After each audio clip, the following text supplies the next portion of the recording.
Cześć, z tej strony witam Was serdecznie Żuraw.pl. Za chwilę usłyszycie trzecią z sesji prologów dla kolejnej postaci z mojej drużyny w grze Volsung Magia Wieku Pary. Bohaterem tejże sesji jest James Black, postać odgrywana przez Mirka, alfheimski arystokrata w dyplomatycznej służbie jej królewskiej mości królowej Tytanii. Nie pozostaje mi nic innego jak zaprosić Was do słuchania i życzyć dobrej zabawy. Sir Alistair Blackwood był osobą, której z całą pewnością nie można było pozwalać na siebie czekać. Dlatego w dużym pośpiechu pokonywałeś kolejne kondygnacje gmachu Ministerstwa Spraw Zagranicznych Imperium. Po marmurowych schodach w górę i w dół podążały tłumy zarówno pracowników, jak i petentów wszelkiej maści. Energicznie przestąpiłeś próg biura pana Blackwooda. Jego asystentka spojrzała na ciebie zdegustowana z ponad binokli w drucianych oprawkach i rzuciła: Lord Blackwood już pana oczekuje, panie Black. Czym prędzej przekroczyłeś próg gabinetu. Witaj, James. Rzucił siedzący za ogromnym, rzeźbionym i zdobionym ornamentami z masy perłowej biurkiem siwowłosy, dystyngowanie ubrany elf. W podeszłym, nawet jak na przedstawiciela tej rasy, wieku. Usiądź proszę. Jego surowy, nieznoszący sprzeciwu ton nie pozostawiał wątpliwości co do tego, kto na tym spotkaniu gra pierwsze skrzypce. Jak wygląda Alistair Blackwood? Już ci wrzucam. Wybrałeś mi postać? Poglądowe zdjęcia Alistera Blackwooda wrzuciłem ci na kanale Volsung. O, Tylko tyle, że jest elfem, czyli ma dłuższe uszy, nie? No tak. Piękne wdzianko. I ta kamizelka. No, stylowe. Kiedy bez słowa sprzeciwu usiadłeś naprzeciwko swojego rozmówcy, kładąc na kolanach niesioną ze sobą aktówkę, Alistair oderwał wreszcie wzrok od przeglądanych przez siebie dokumentów, rozparł się wygodnie w dużym fotelu z rzeźbionego drewna, na którym siedział, łokcie oparł na poręczach, a palce smukłych dłoni złączył na kształt piramidy. Przez chwilę lustrował cię zimnym spojrzeniem swoich stalowo-szarych oczu. Napije się pan czegoś, panie Black?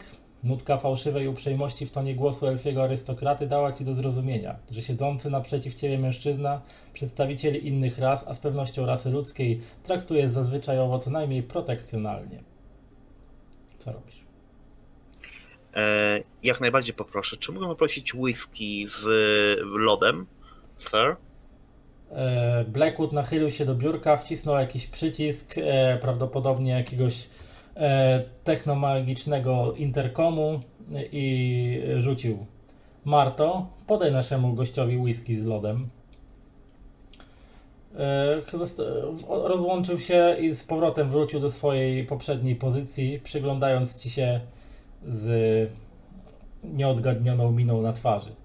Po chwili w progu gabinetu zjawiła się rzeczona Marta, czyli ta asystentka, która zmierzyła cię zdegustowane spojrzenie na początku, jak wchodziłeś, i postawiła na przedbiurku nad tobą tacę, na której stała szklanka z grubym dnem, z grubego szkła, z 2 kostkami lodu i napełniona odpowiednią porcją cieczy w kolorze dobrze dojrzałego miodu. Po czym postawiła tą szklankę na biurku, zabrała tacę i z wyniosłym krokiem wyszła z gabinetu. Zastanawiasz się pewnie, po co cię tutaj wezwałem, rzucił Alistair, ciągle bacznie ci się przyglądając. Otóż twoja popisowa dyskusja z grafem Manfredem Pankracem nie pozostała niezauważona. Zdobyte dzięki niej informacje pomogły uniknąć nielichego skandalu, za co królowa i Alfheim są ci niebywale wdzięczni. Jednakże szkoda, żeby takie talenty w służbie jej królewskiej mości się marnowały. Dlatego twoja osoba została przedstawiona jako dobry kandydat do pewnej dość delikatnej misji. To mówiąc, pochylił się w kierunku biurka i z jednej z szuflad po swojej prawej stronie wyciągnął teczkę. Położył ją przed sobą i zapytał: jesteś zainteresowany, James? Jak najbardziej, sir. Dziękuję za to, że mogę się tutaj pojawić, bo ostatnio dosyć rzadko byłem zapraszany w te zacne progi. No to masz okazję się wykazać, powiedział Alistair i położył przed tobą teczkę. Kiedy wyraziłeś swoje zainteresowanie, elf podał ci teczkę, a ty sięgnąłeś po nią i otworzyłeś ją. A twoim oczom ukazała się przyczepiona stara fotografia i wpisane w rubryce na pierwszej stronie imię i nazwisko: Judah Schultz. Zacząłeś przeglądać oczywiście tą teczkę osobową z jakimiś tam informacjami, a Alistair ciągnął dalej. Twoją misją będzie odnaleźć tego gnoma. dowiedzieć się, co knuje on i jego ekipa, a także, jeżeli się uda, powstrzymać wszelkie działania, które mogłyby zaszkodzić Imperium. W tym miejscu Blackwood przerwał i przyglądał ci się chwilę w milczeniu. Jest jeden szkopuł. Z nieznanych nam na razie powodów sprawą zainteresował się wywiad pontyfikału. Wysyłają do Orso swojego agenta, niejaką pannę Hanoi. Nawiąże z nią kontakt oraz współpracę w takim zakresie, jakiego będzie wymagała sprawa. Oczywiście dyskretnie i w białych rękawiczkach. Masz mieć na nią oko i informować nas na bieżąco. Jakieś pytania? Nie zawieszę oka na niej zbyt bardzo, bo to Ogrzyca, z tego co pamiętam. Znaczy, ty tego jeszcze nie wiesz, nie? Kurczę. Bo nie dali ci tych informacji. Aha, czyli to będzie tego spotkanie. Przepraszam, wybiegłem w przód. Dobrze, więc jak najbardziej. A gdzie mamy się spotkać? Udasz się do Orso, do stolicy Republiki Ankwitańskiej. Tam spotkasz się z naszym ambasadorem, Lordem Richardem Crowleyem. Za kilka godzin masz pociąg do Orso. Pierwsza klasa oczywiście. Na miejscu zgłosisz się do naszej ambasady w dzielnicy Palais Bourbon. Jak już wspominałem, Lord Richard Crowley, tamtejszy attaché, będzie twoim bezpośrednim przełożonym. Jemu będziesz zdawał wszelkie raporty. On też zorganizuje ci zakwaterowanie na miejscu. To mówiąc, Alistair wstał, co było sygnałem do tego, że to już koniec waszego spotkania. Ty również wstałeś i zapraszającym gestem Alistair odprowadził cię do drzwi gabinetu. Powodzenia! Królowa Tytania liczy na ciebie, rzucił na odchodnym. A ja zanim wychodzę, biorę moją whisky, którą dostałem, jeszcze nie zdążyłem wypić, wznoszę szklaneczkę do góry i wznoszę toast za królową. Niech żyje nami króluje po wieczne czasy. Łykam i wychodzę. Alistair tylko spojrzał się na ciebie z krzywym uśmieszkiem, skłonił się lekko i nic się nie odezwał. Wychodząc po drodze, widzę Martę, która siedzi za biurkiem. Podchodzę do biurka, uśmiecham się do Marty i mówię: droga Marto, dziękuję za wspaniałego drinka, a gdy powrócę z mojej wyprawy, czy może uda nam się wybrać na wspólną kolację? Jeżeli powrócisz, to o tym porozmawiamy. Gdybym ja miał nie powrócić, nikt by mnie tutaj nie zapraszał. Droga Marto, bywaj zdrowa. Powodzenia, James. Dzięki. To co robisz teraz? Wracam na początek do mojego mieszkania, bo wnioskuję, że gdzieś tutaj mieszkam, po to, żeby spakować sobie jakieś podstawowe rzeczy. No i chcę się zorientować też jeszcze, o której mam pociąg. Tak jak wspominał Alistair, pociąg masz za kilka godzin, więc zdążysz się przygotować. Opuszczasz tą samą drogą, którą przedłeś, opuszczasz gmach MSZ-u Alfheimu. I gdy wychodzisz przed główne frontowe odrzwia i schodzisz schodkami na dół, widzisz, że centralnie przed tym właśnie wejściem do MSZ-u stoi zaparkowany paromobil z odpalonym silnikiem, luksusowa limuzyna, a ork ewidentnie w stroju szofera stoi przed otwartymi drzwiami na siedzenie pasażera i zapraszającym gestem wskazuje ci, żebyś wsiadł do pojazdu. Więc korzystam z owego zaproszenia i wsiadam do środka. Dobrze. Wsiadasz do paromobilu, szofer zamyka za tobą drzwi, potem wsiada po stronie kierowcy, zdejmuje czapkę, którą tam układa po swojej prawej stronie na siedzeniu obok i ruszacie, włączając się do ruchu w jakże pięknym, ale równocześnie zatłoczonym Lioness w godzinach szczytu, można powiedzieć, i ruszacie w swoją drogę. Mija tak kilka dobrych minut i wrzuć mi w tym momencie na spostrzegawczość. Stopień trudności 10. Na spostrzegawczość mówisz, tak? Tak. Jedną kością? Nie, no 2d10 rzucasz. Spostrzegawczości, ile ty tam masz, panie, spostrzegawczości?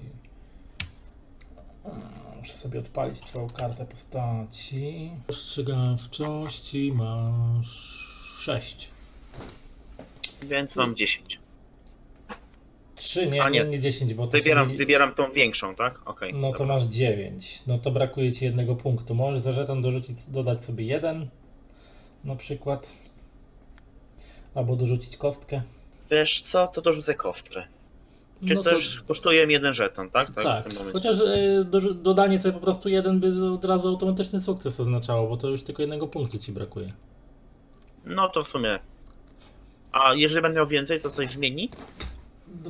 Ja wiem, no teoretycznie czasami przebicia zmienia, jak przebijasz dany wynik o 5 punktów, to są dodatkowe efekty. Bardziej epickie, no ale w tym przypadku akurat no nie ma co tu za bardzo przebijać. Dobra, to dodajmy 1 punkt. Dobra, dodajesz sobie 1 punkt. Po kilku minutach jazdy orientujesz się, że na pewno nie jedziecie w kierunku twojej rezydencji na obrzeżach miasta, a bardziej w kierunku dzielnicy Tinkerton. Jest to dzielnica klubów, antykwariatów i domów publicznych. Co z tym faktem robisz? Rozumiem, że ministerstwo przed moją wyprawą szykuje mi jakąś niespodziankę. Lubię te panie z tych fajnych lokali. Dokąd jedziemy? Szofer spogląda na ciebie w lusterku i widzisz tylko, nie widzisz jego dolnej części twarzy, ale ewidentnie się chyba uśmiechnął. Lady Brightburn chce się z panem spotkać. Rozumiem. Czy ja mogę w tym momencie założyć mój gadżet? Znaczy, ty go ogólnie nosisz cały czas, nie? Aha. Chyba, że nie. Chyba, że zakładasz go tylko... Noszę. Czy on mi jakoś wpływa na to jak rozszyfrowuje tę odpowiedź? Nie, ork ewidentnie mówił prawdę. Jak chcesz, możesz sobie rzucić na test znajomości półświadka ze stopniem trudności 15. To może wnioskujesz z tej odpowiedzi nieco więcej. No więc sobie rzućmy. Półświadka, co ty masz? Półświatek masz tylko na 3 niestety. No to mam 6. Plus 3 mam 9. No to ci brakuje do sukcesu jeszcze 6 punktów. Mhm. Dobrze, to na razie odpuszczam. Czyli rozumiem, że jadę w gościnę do jakiejś pięknej kobiety. Odpuszczasz, a może jednak byś dorzucił coś tu do tego. No to... Powiedz mi, jak działają żetony. Kiedy mi się kończą, wtedy właściwie... Masz umiejętność, której możesz użyć raz na sesję rasową szczęście początkującego. Za żeton dostajesz plus 5 do testów umiejętności z bazą 3, czyli na przykład do półświadka byś dostał. Dodatkowe 5 punktów. Czyli już miałbyś... I tak by mi zabrakło. Miałbyś 6 i 3, 9, no ale już miałbyś za żeton plus 5, to już miałbyś 14. Jeszcze za drugi żeton, za 2 żetony w sumie byś miał sukces. No dobra, to zróbmy w ten sposób. Czyli 2 żetony zużyłem w tym momencie. Tak, i zużyłeś już szczęścia początkującego znaczy teraz, żeby to zrobić. I powiem ci tak. Ta odpowiedź, że jedziecie na spotkanie z Lady Brightburn sprawiła, że sobie przypomniałeś pewne informacje na jej temat. Lady Penelope Brightburn, współświadku zwana zazwyczaj Czerwoną Królową, z racji zamiłowania do noszenia sukni w odcieniach czerwieni, a także niezłomnego charakteru. Hrabina Penelope Brightburn na co dzień kojarzona jest jako dobrze prosperująca właścicielka licznych lokali rozrywkowych i innych nieruchomości w Lyoness. Osoby nieco bardziej zaznajomione z ciemniejszą stroną miasta wiedzą, że Lady Brightburn z pewnością zaangażowana jest w handel czarnym lotosem, kradzionymi dziełami sztuki, stręczycielstwo i hazard.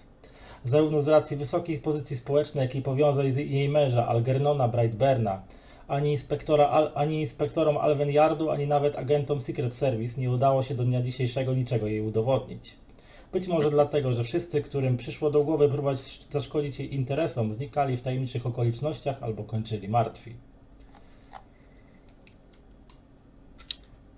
Czyli taka dosyć przyjemna pani. No, bardzo przyjemna. Czy mogę wnioskować, że raczej nie jadę tam dla przyjemności, a tudzież na zagładę lub aby dostać jakąś kolejną tajną misję współświadka. No wszystko możliwe. Wszystko możliwe, okaże się na miejscu. Drogi przyjacielu, jeszcze do mojego szofera. A czy zanim tam do niej dojedziemy, czy mógłbym skoczyć na szklaneczkę whisky? No przykro mi, proszę pana, ale Lady Brightburn nalegała na jak najszybsze spotkanie. A nie masz tu jakiejś whisky? Bo zazwyczaj w takich fajnych furkach znajdują się tajne schowki z buteleczkami. Weź poratuj przyjaciela. No niestety przykro mi, ale nie posiadam. Ajajaj. Co za standard. Niestety tragiczny. Ork już nic się nie odezwał. Paroma mil dalej mknął ze swoją zawrotną prędkością przez ulicę Lyoness. 30 na godzinę. Tak, 30 na godzinę. Po niedługim czasie zajechaliście na tyły lokalu Czarna Lilia. To największy w dzielnicy i najbardziej ekskluzywny klub muzyczny, do którego wstęp mają nieliczni tylko za okazaniem karty członkowskiej. Główna część lokalu często spowita jest lotosowym dymem. Kto tam do mnie dzwoni w tym momencie? Odrzuć, wyłącz mi, dobra. Spowita jest lotosowym dymem, a zaufani goście zwykle przesiadują w prywatnych alkowach. Szofer otwiera ci drzwi pojazdu i gestem zaprasza, byś wysiadł i poszedł za nim. Prowadzi cię do drzwi od strony zaplecza, których pilnuje potężnej budowy ogr o nieprzeniknionym wyrazie twarzy. Zamienia z nim kilka słów, po czym ogr obrzuca cię uważnym spojrzeniem, otwiera opancerzone drzwi i gestem wskazuje, byś szedł za nim. Za mną proszę, rzuca zdawkowo. Szofer kłania ci się uprzejmie i rusza w kierunku pojazdu. Zbierasz sobie całą odwagę i ruszasz za ochroniarzem. Ogr prowadzi cię przez zaplecze klubu, gdzie uwija się służba, kelnerki, tancerki, kucharze, muzycy i cała reszta obsady, która służy do zapewnienia klienteli wszelkich wygód i rozrywki. Prowadzi cię na wyższe kondygnacje Czarnej Lilii, gdzie jest ciszej i mniej tłoczno. Przed schodami na kolejne piętro stoi dwóch orkowych ochroniarzy, ubranych w gustowne czarne smokingi, w rękach trzymają wypolerowane automaty z bębnowymi magazynkami, a do pasa przytroczone mają orientalnie wyglądające miecze. Ewidentnie pochodzą gdzieś z dalekiego Sunniru. Zatrzymują was i jeden z nich za pomocą dziwnego urządzenia, metalowej, płaskiej skrzynki z mnóstwem pokręteł wielkości przeciętnej książki, zakończonej poskręcaną antenką i niewielką tubą głośnikową z boku, zaczął przesuwać nim wokół ciebie. Ewidentnie to jakiś technomagiczny skaner, być może wykrywacz broni lub i żelaznych, stalowych przedmiotów. Czy masz ze sobą jakąś broń, James? Ja jestem bronią. Nie potrzebuję niczego więcej. Co z tym zrobisz? No to skoro nie masz broni, no to elf przeskanował cię tym urządzonkiem, znaczy nie elf, tylko ork, przeskanował cię tym urządzonkiem, że tak powiem, dogłębnie i kiedy w żaden sposób nie zapipczało, zapewne wskazując na to, żebyś posiadał takowe, pozwala ci iść, ochroniarze pozwalają ci iść dalej.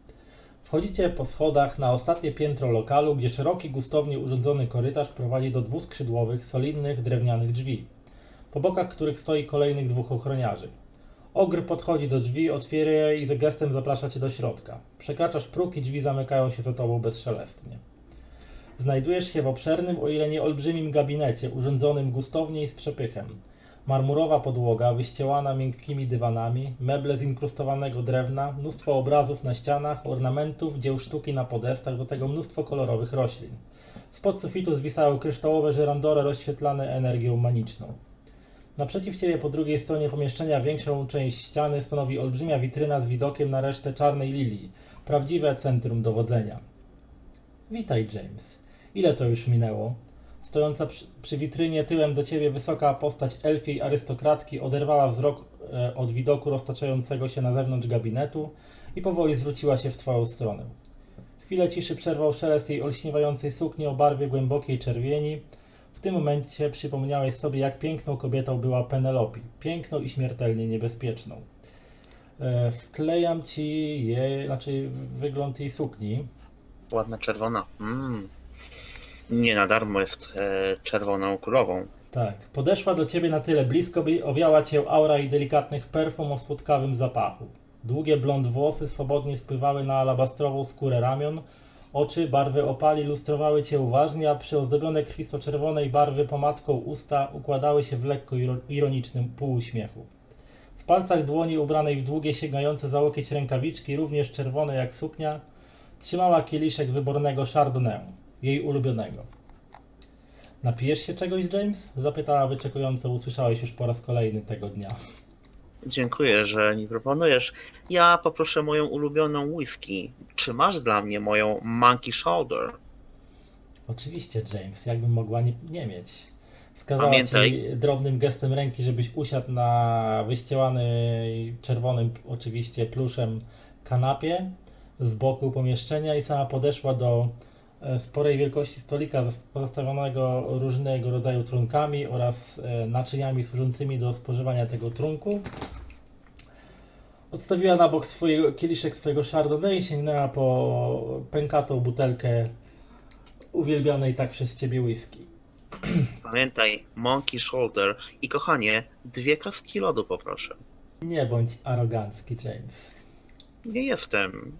Ja po prostu tylko wiem, czego chcę. To bardzo dobrze, że wiesz, czego chcesz, bo musimy poważnie porozmawiać. Ale przed zdjęciem twojej pięknej czarnej sukienki, czy potem? Ach, James, ty się nigdy nie zmienisz.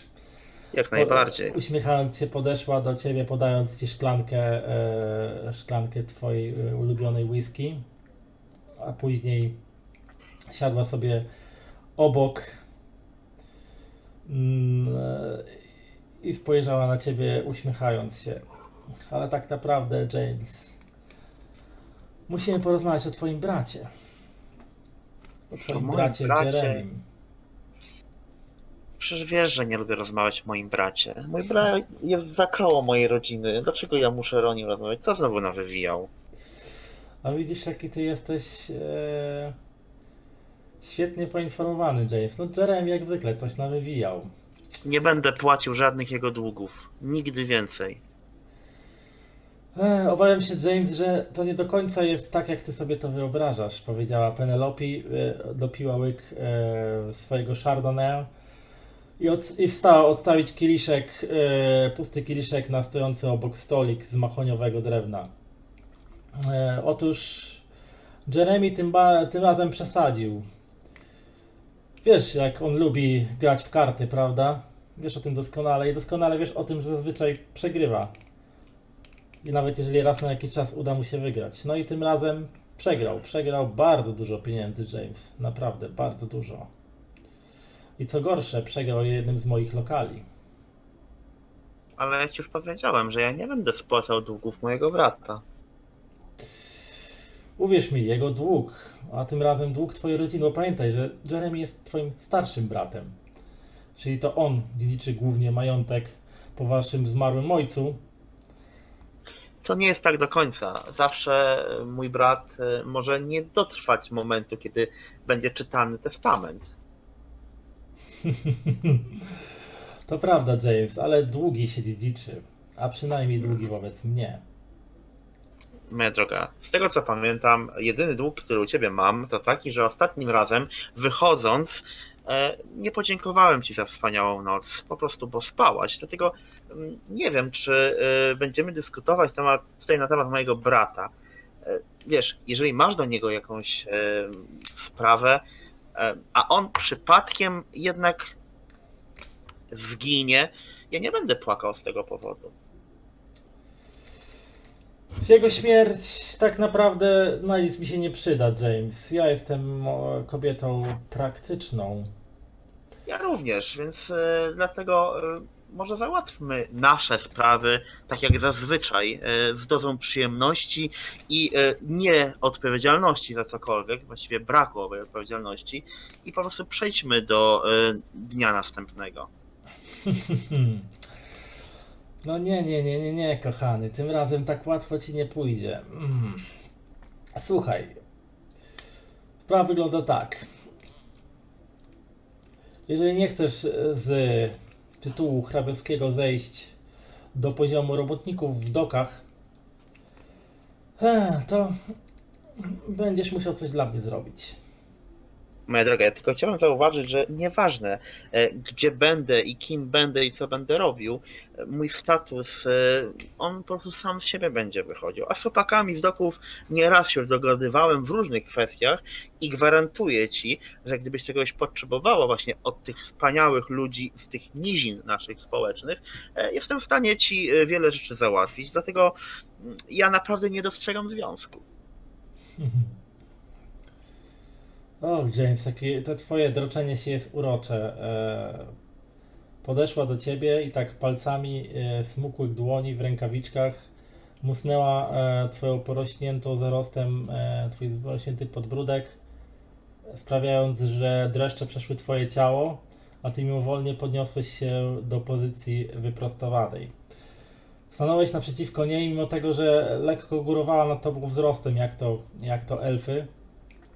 Ona dalej delikatnie podtrzymując twój podbródek palcami dłoni zbliżyła się do ciebie i złożyła delikatny pocałunek na twoich ustach. I wtedy przypomniałeś sobie, jakież słodkie rozkosze czasami potrafiła dać ta niebezpieczna kobieta, jaką była Penelope Brightburn.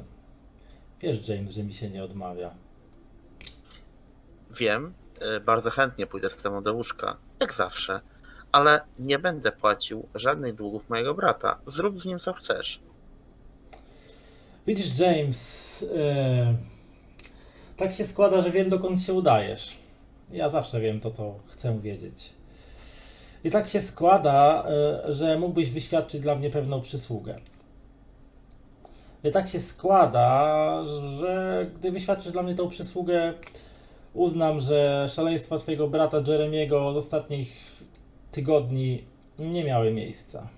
Moja droga, po pierwsze, umówmy się na jedną rzecz. Ja nie będę płacił długów mojego brata. Po drugie, jeżeli mogę coś dla ciebie zrobić, zrobię to z przyjemnością, bo wiem, jaką będę miał nagrodę. Co do kwestii brata, już ci powiedziałem, naprawdę nie zależy mi na tym, czy on będzie, czy nie będzie, ponieważ jak nie będzie na czytaniu testamentu mojego, no cóż, wciąż jeszcze żyjącego ojca, to zasadniczo ja nie będę z tego powodu płakał, bo później, wiesz, rozumiesz, prawda? Mhm. No dobrze, skoro tak stawiasz sprawę, jest jedna rzecz, którą mógłbyś dla mnie zrobić mimo wszystko, kiedy już udasz się do tego Orso. A może sprawię, żeby twój brat nie pojawił się na odczytaniu testamentu, chociaż słodki chłopak z niego mimo wszystko, że jest straszną Słuchaj, zakałą rodziny niech po Blacków. prostu odpracuje to w jakiś sposób porządny, miej z niego przyjemność. No nie wiem, wiesz co, naprawdę nie interesuje mnie ten temat. Aczkolwiek, jeżeli już rozmawiamy o mojej podróży, czy mogłabyś mi w pewnej kwestii tutaj coś podpowiedzieć? Ponieważ skoro wiesz wszystko, a wiem, że wiesz, wybieram się tam, aby spotkać się z pewną młodą damą, którego imienia akurat nie pamiętam, ale ty wiesz, z kim mam się spotkać. Powiedz mi, czy jest piękna? Czy jest warta tego, aby poświęcić jej odrobinę mojego czasu? James, ty niepoprawny kobieciarzu.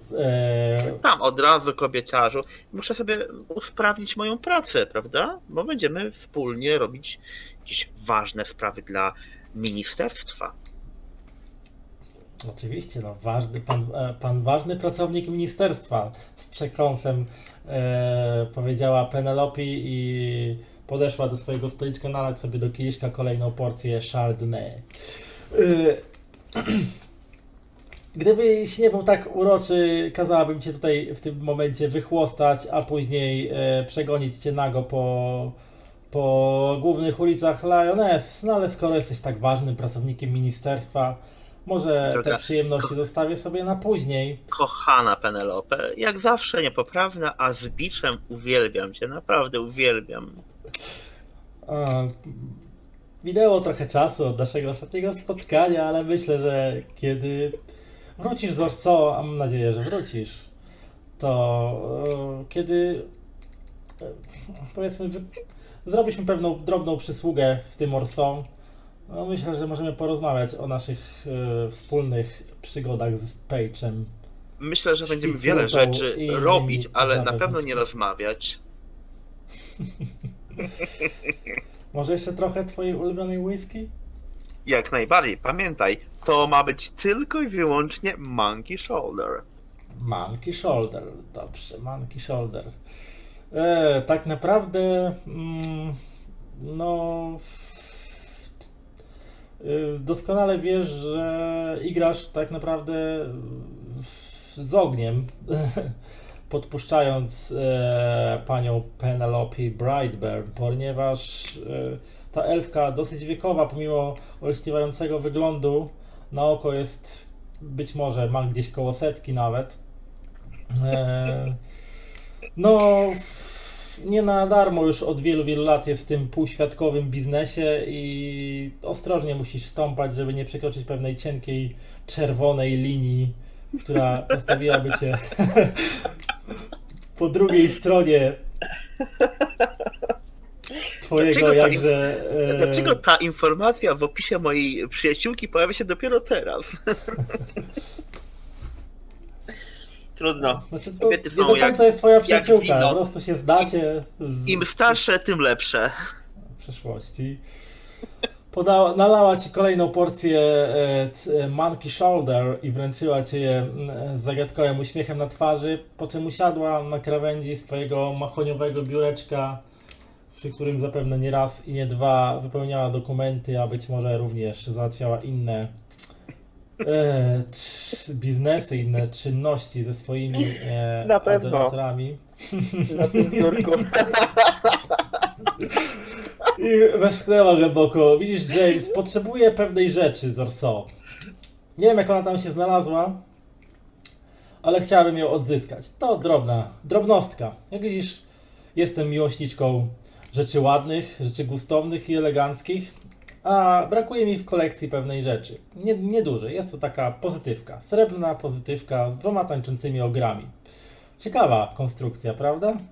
2 tańczące ogry i zamyśliła się na chwilę. Interesujące połączenie, zważywszy na to, że jak wiemy, rasa ogrów ma tylko przedstawicieli płci męskiej.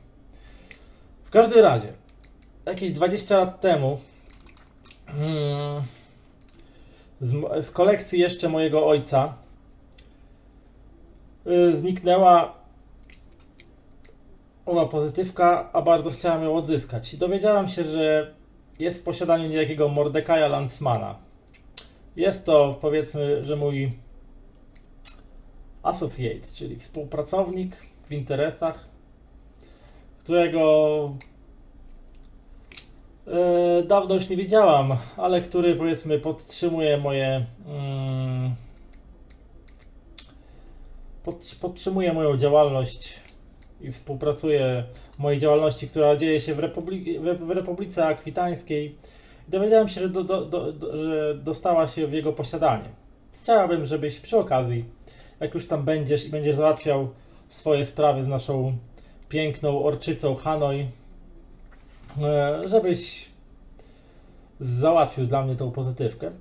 Myślę, że to dla ciebie drobnostka, James. A powiesz mi coś więcej o mojej towarzyszce, o owej ogrzycy. Agentka państwa pontyfikalnego, wywiad pontyfikału. Sławiła się pewną misją w Czarnoborzu,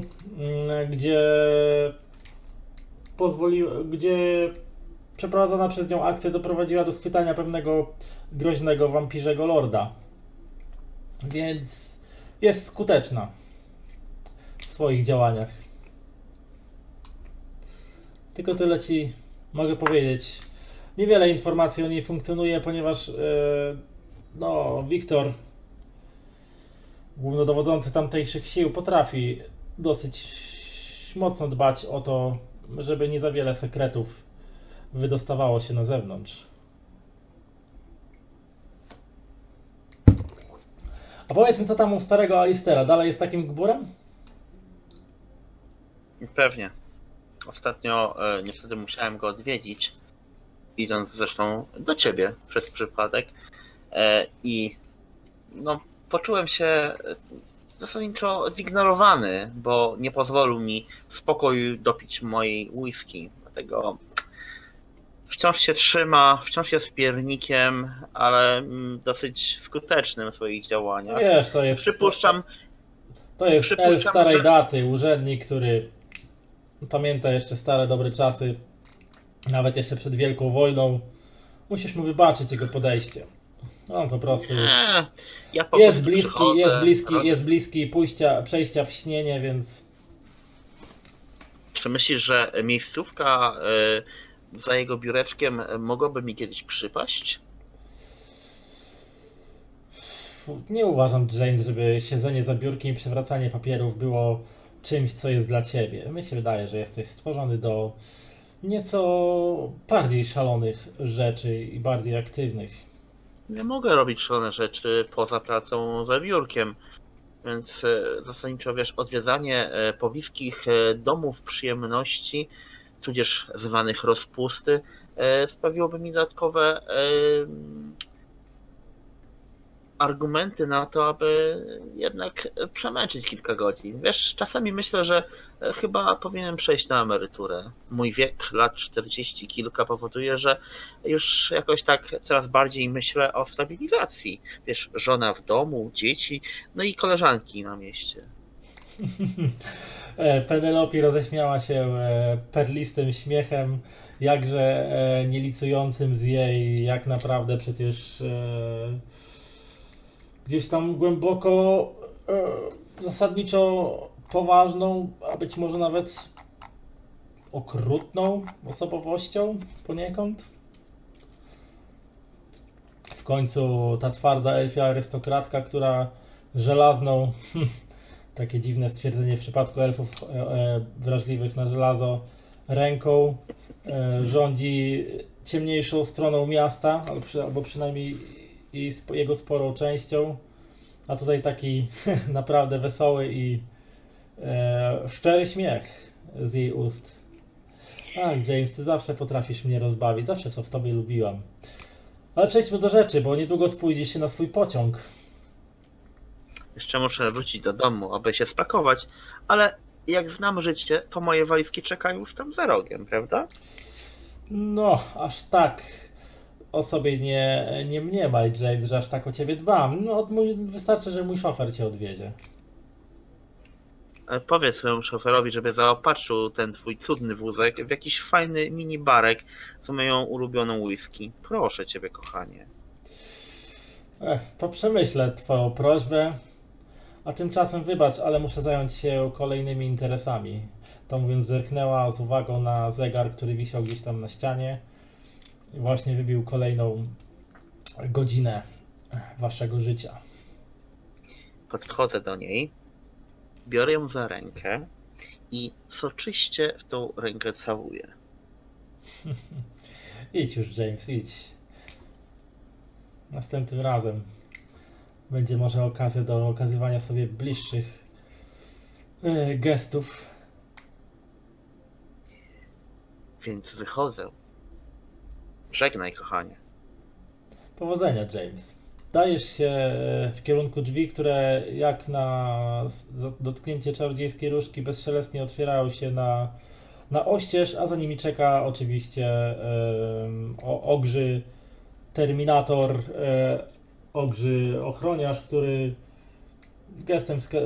niemym gestem wskazuje ci drogę, którą przyszliście, no i zapleczem w całej tej czarnej lilii udajesz się z powrotem na dół, gdzie oczywiście czeka wcześniej już spotkany przez ciebie szofer, który z tym samym niewyszukanym i służbowym uśmiechem spogląda na ciebie, otwiera ci drzwi do strony pasażera, żebyś się znowu rozgościł. Przyjacielu, jak masz na imię? Johnny. No cóż, Johnny, dlaczego mnie to nie zaskakuje? Więc Johnny, czy masz dla mnie to, o co prosiłem twoją panią? Niestety nie dostałem żadnych monkey shoulder. A jednak wiesz, czego potrzebuję. Więc mam prośbę, zanim dotrzemy do domu, wysadź mnie przy jakimś fajnym barze, abym mógł po prostu zaopatrzyć się w jednego drinka. Do tego twojego samochodu, bo naprawdę jakoś tak ta jazda jest dosyć nudna. Coś tam burknął sobie pod nosem szofer, nie zrozumiałeś kompletnie co, chyba coś po jego ojczystym języku. I ruszyliście z powrotem włączyć się do ruchu w mieście Lyoness. Kilka minut drogi i zatrzymaliście się przy jednym z lokali. Być może był to też jeden z lokali, który należał do Penelope, kto wie. Natomiast no, szofer wysiadł z paromobila i wszedł do środka.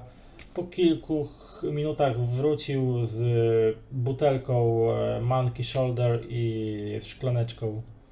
Otworzył drzwi po twojej stronie, bez słowa położył ci na siedzeniu, zamknął, oprzedł sobie paromobil, wsiadł i ruszyliście dalej. Zapomniałeś o lodzie, draniu. Nic nie powiedział, tylko spojrzał się do ciebie w lusterku i dalej zajął się prowadzeniem pojazdu. Po dobrych 20, po może minutach, może 30, w końcu wyjechaliście poza najbardziej zatłoczone miejscówki Lyoness i zaczęliście się udawać w kierunku dzielnicy, w której znajdowała się rezydencja twojego domu rodzinnego. I tam też po niedługim czasie dojechaliście. Paromobil zaparkował przed bramą wiodącą do ogrodu, który prowadził do drzwi twojej rezydencji. No i jesteśmy na miejscu, sir. Mogę coś zapytać? Jak ma na imię mój brat? Jeremy Black. Okej. Jeremy Black. Jak sam stwierdziłeś, jest czarną owcą rodziny. To utracjusz żyjący ponad stan, trwoniący czas i majątek na hazard, zażywanie czarnego lotosu i schadzki z pannami lekkich obyczajów. Przynajmniej ma proste życie. Tak, no i jest twoim starszym bratem, więc ma pierwszeństwo do dziedziczenia. To się może zmienić. No i Jak dobrze, widzisz, nie darzę go zbyt wielką miłością. prawdopodobnie z wzajemnością, aczkolwiek kto wie. Idźmy dalej. Idźmy dalej. No i co robisz? Idziesz do swojej rezydencji się pakować? Oczywiście, no. No trzeba. I nie zapominam zabrać mojej butelki whisky. Za chwilę wyjdzie, że jestem alkoholikiem, ale cóż tam. Możliwe. Każdy ma jakieś słabości. No. Zasadniczo tak. Dobra, ruszasz do swojej rezydencji po wysypanej drobnym żwirkiem ścieżce, po bokach której rosną klomby lekko już zaniedbanych kwiatów. Od śmierci twojej matki niespecjalnie miał się kto dbać o odpowiednią pielęgnację tych roślin. Trawnik też już dawno wymagałby jakiegoś przystrzyżenia. No ale może kiedyś się w końcu ktoś z was tym zajmie. Przynajmniej tak sobie w duchu zawsze powtarzasz, kiedy mijasz ten nieszczęsny widok. Idziesz do drzwi swojej rezydencji. Otwierasz kluczem drzwi, bo jak się okazuje nie ma nikogo. I wchodzisz do swojego domu. No nie jest to najbardziej okazała rezydencja w okolicy. Wasza Nie rodzina... mamy żadnej służby? Co? Nie mamy żadnej służby? No aktualnie ze służby to masz tylko jakąś tam gospodynię, pokojówkę, kamerdyner, no niestety odszedł i bynajmniej nie przez śmierć, tylko po prostu odszedł, bo ostatnio jakoś nie mieliście czasu, żeby pamiętać o tym, żeby płacić mu regularnie jego... Mam wrażenie, że jednak mój brat może jednak żyć długo i szczęśliwie i może być na czytaniu tego testamentu. Bo dostanę długi. Ale jak miałem wspomnieć, że twoja rodzina, mimo tego, że tytuł szlachecki jakiś tam posiada, to nie należy do A, najbogatszej i najbardziej wpływowej rodziny I, szlacheckiej z, w mieście, więc I znów mnie zaskakujesz. Ale przepraszam, bo w opisie mojej postaci jest, że ja tam jestem dosyć dziany z tego, co znaczy to widziałem. wiesz, masz poziom bogactwa chyba 3, to tak samo jak Zamożny. cała reszta, co? A, no dobra, czyli nie ma tak dobrze. Nie, no to tak po prostu stać cię na sporo, ale nie bez przesady. W super luksusie żyć nie żyjesz, nie? Dobrze, więc idę, pakuję moje rzeczy, zabieram moje akcesoria. Wśród moich akcesoriów jest specjalna szklaneczka z cudownego kryształu, którą po prostu kocham i uwielbiam. Dostałem ją w prezencie od mojego ojca, który właściwie jest draniem, ale mimo wszystko czasem dawał mi trafne prezenty. I zabieram moją ulubioną fajkę, którą po prostu w połączeniu ze szklaneczką dobrego whisky i 2 kostkami lodu po prostu czyni mój wieczór bardzo relaksujący. To jest obowiązkowy asortyment, który ze sobą muszę zabrać. Biorę ciuchy, buty. Staram się być dosyć oszczędny w tym pakowaniu, gdyż nie lubię wozić ze sobą wielkich tobołów. Mieszczę się w takiej dosyć niedużej walizeczce. Rozumiem. Dobrze. Kiedy już się spakowałeś, ostatni raz obrzucasz wzrokiem włości, które nie wiadomo przez jak długi czas nie zobaczysz. Obrzucasz spojrzeniem pokój, hall i całą resztę miejsc, przez które przechodzisz, żeby udać się do wyjścia. Żegnasz się z gospodynią, żegnasz się z pokojówką, które życzą ci oczywiście szerokiej drogi, udanej podróży i miłego pobytu. W ogóle nie wiedząc, pewnie myślą, że wyjeżdżasz na jakiś urlop, może wakacje. W końcu Akwitania jest bardzo piękna o tej porze roku, więc wychodzisz.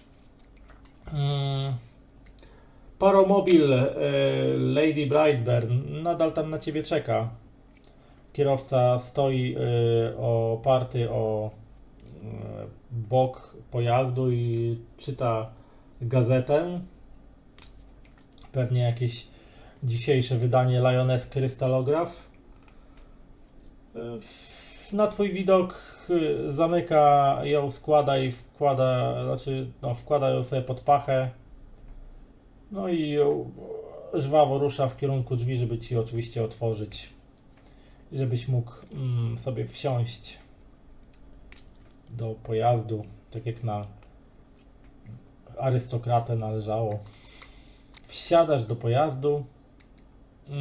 Oczywiście to, co tam zostawiłeś, czyli jeszcze część alkoholu w buteleczce Monkey Shoulder oraz szklaneczka, która też tam była, ciągle tam na ciebie czekają, ale masz swoją własną, ulubioną, kryształową szklaneczkę, z której możesz popijać w czasie podróży. No i ruszacie w kierunku dworca królewskiego, największego dworca tutaj w Lyoness. Jesteś, Miru? Bo nie wiem, czy cię... Tak, słucham. Tak, tak czasami coś tam, bo tak masz cicho, że zastanawiam się, czy cię nie rozłączyło. I ruszacie w kierunku dworca królewskiego Lyoness, z którego udasz się pociągiem Vanadian Express. Tutaj ten szofer wręczył ci bilet pierwszej klasy w takim etui z logiem służb jej królewskiej mości królowej Tytanii. Czyli masz bilet dyplomatyczny pierwszej klasy do właśnie przewoźnika Vanadian Express, który uda się w podróż z Lyoness prosto do serca Akwitańskiej Republiki, czyli do miasta Orso. Ale trochę czasu zajęło, zanim dotarliście na ten dworzec. Później jeszcze kawałek trochę potrwało, zanim przedarliście się na tłum, przez tłum pasażerów wędrujących w tę i w drugą stronę w poszukiwaniu pociągów, którymi mieli odjechać, ewentualnie w poszukiwaniu, nie wiem, członków rodzin, którymi mieli się spotkać, lub innymi, czy jakichś tam taksówek, dorożek, do których mieli wsiąść po to, żeby udać się w sobie tylko znanych kierunkach. No i po przepychaniu się przez tę cieżbę ludzi, orków, krasnoludów, elfów, także jakichś tam przemykających między nogami większych ras niziołków czy gnomów, dostajesz się w końcu na pokład pociągu Vanadian Express. Jest to długi, transkontynentalny pociąg, olbrzymia lokomotywa, olbrzymie wagony pierwszej klasy, które służą arystokratom i bogatym biznesmenom do wygodnej podróży. Mają tam oczywiście bardzo wygodne przedziały, wagon restauracyjny, i jakiś tam wagon barowy, jakieś tam wagony takie, wiesz, z jakąś dodatkową rozrywką pokroju dart, czy jakieś tam stoliczki do gier, na przykład w szachy, czy cokolwiek innego, przy czym nudzący się podróżą arystokraci mogą sobie uprzyjemniać czas. No i tam pozostałe części to są wagony już klasy ekonomicznej, czy tam tych tak klas gorszych, gdzie już nie ma takich wygód, a na samym końcu tego składu są wagony towarowe, wagony dla bagaży pasażerów, które są tam poukładane i pilnowane przez kolejowych strażników. Wsiadasz do pociągu i kierujesz się do swojego przedziału. Bardzo wygodny przedział, w którym akurat nikt więcej poza tobą nie jedzie, więc możesz się swobodnie rozłożyć z bagażami i ze swoją podręczną flaszeczką whisky. Leży tam jakieś wydanie Lioness Krystalograf, w razie gdyby ktoś chciał spędzić czas na lekturze. Jest przedział wyścielany też jakimś takim wygodnie obite pluszem, są te siedzenia. Jest tam odpowiedni wieszaczek na jakiś płaszcz, na surdut, półeczki na kapelusz, jakieś drobnostki. Wszystko co trzeba, żeby wygodnie spędzić tą podróż. No i syreny się odzywają. I po tym jak już pasażerowie wszyscy wsiedli i się usadowili na swoich miejscach, zawyły syreny i ruszacie sobie w kierunku kanału Alfheimskiego, ponieważ żeby dotrzeć z Alfheimu do Akwitanii trzeba właśnie przez ten kanał się przedostać. Podróż ogólnie do Orsowo mija Ci przyjemnie i bez większych problemów. Chyba że jedynym problemem była pewnego rodzaju nuda, ponieważ no jednak kilkanaście godzin to zajęło, zanim przejechaliście przez cały kanał Alfheimski, natomiast do tego jeszcze, żeby dotrzeć do stolicy Orso, do stolicy Akwitanii, no trzeba było jeszcze kilka kolejnych godzin. No i kiedy minęła prawie doba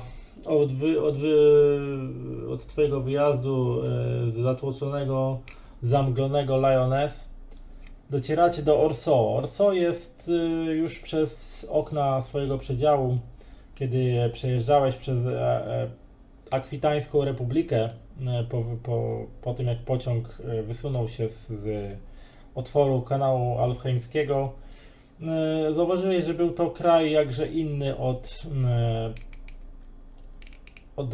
Alfheimu, w którym spędziłeś znaczną część swojego życia, ponieważ tutaj i te wioski gdzieś tam widoczne z daleka, czy te, przez które pociąg przejeżdżał, mijając jakieś pomniejsze stacje, całkiem inne budownictwo, więcej otwartych przestrzeni, jakieś pasące się zwierzątka, na pastwiskach, jakieś takie niebo, nawet inne kształty drzew, chociaż niby odmiany drzew te same, czy podobne jak rosną w Alfheimie, ale jakoś tak całkiem czuć było tą inność w tutejszym powietrzu, mniej praktycznie bez mgły, mniej tego dymu z fabryk, mniej takiego industrialowego przesytu, jakim szczyciło się Lyoness i jego najbliższe okolice.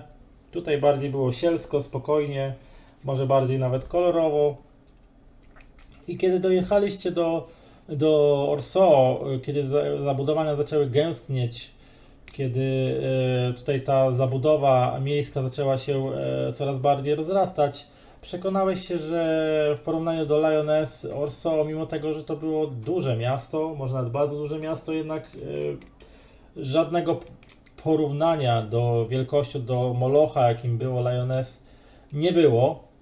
Jednak Orso w skali w porównaniu do stolicy Imperium Alfheimskiego jednak było znacznie mniejszym miastem, można powiedzieć bardziej kameralnym, ale także o całkiem zupełnie innym charakterze, ponieważ i tutaj kamieniczki były inne, wysokie, mocno zdobione, w większości uliczki też wąskie, więcej dorożek na ulicach, więcej kolorów, jakiejś tam cyganerii artystycznej, ulicznych grajków, artystów, już wcześniej z książek, z różnych artykułów w gazetach, takich, nie wiem, podróżników, jak na przykład profesor Matthew Sweeney, którego czasami felietony podróżnicze lubiłeś czytać.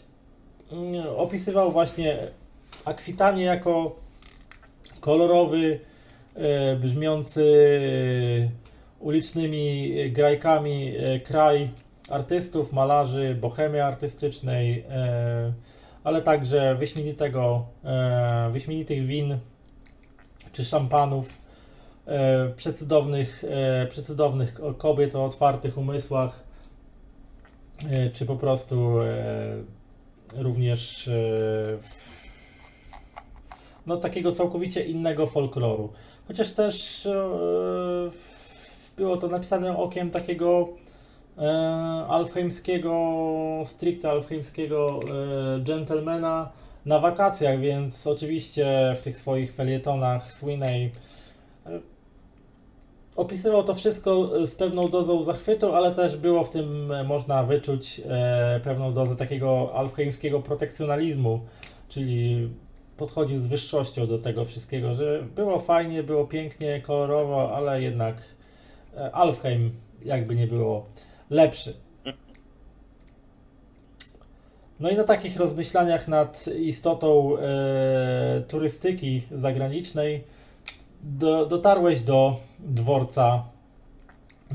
dworca Orso, znacznie mniejszego i mniej takiego industrialnego w porównaniu do tego, co do królewskiego dworca imienia królowej Tytanii w Lyoness.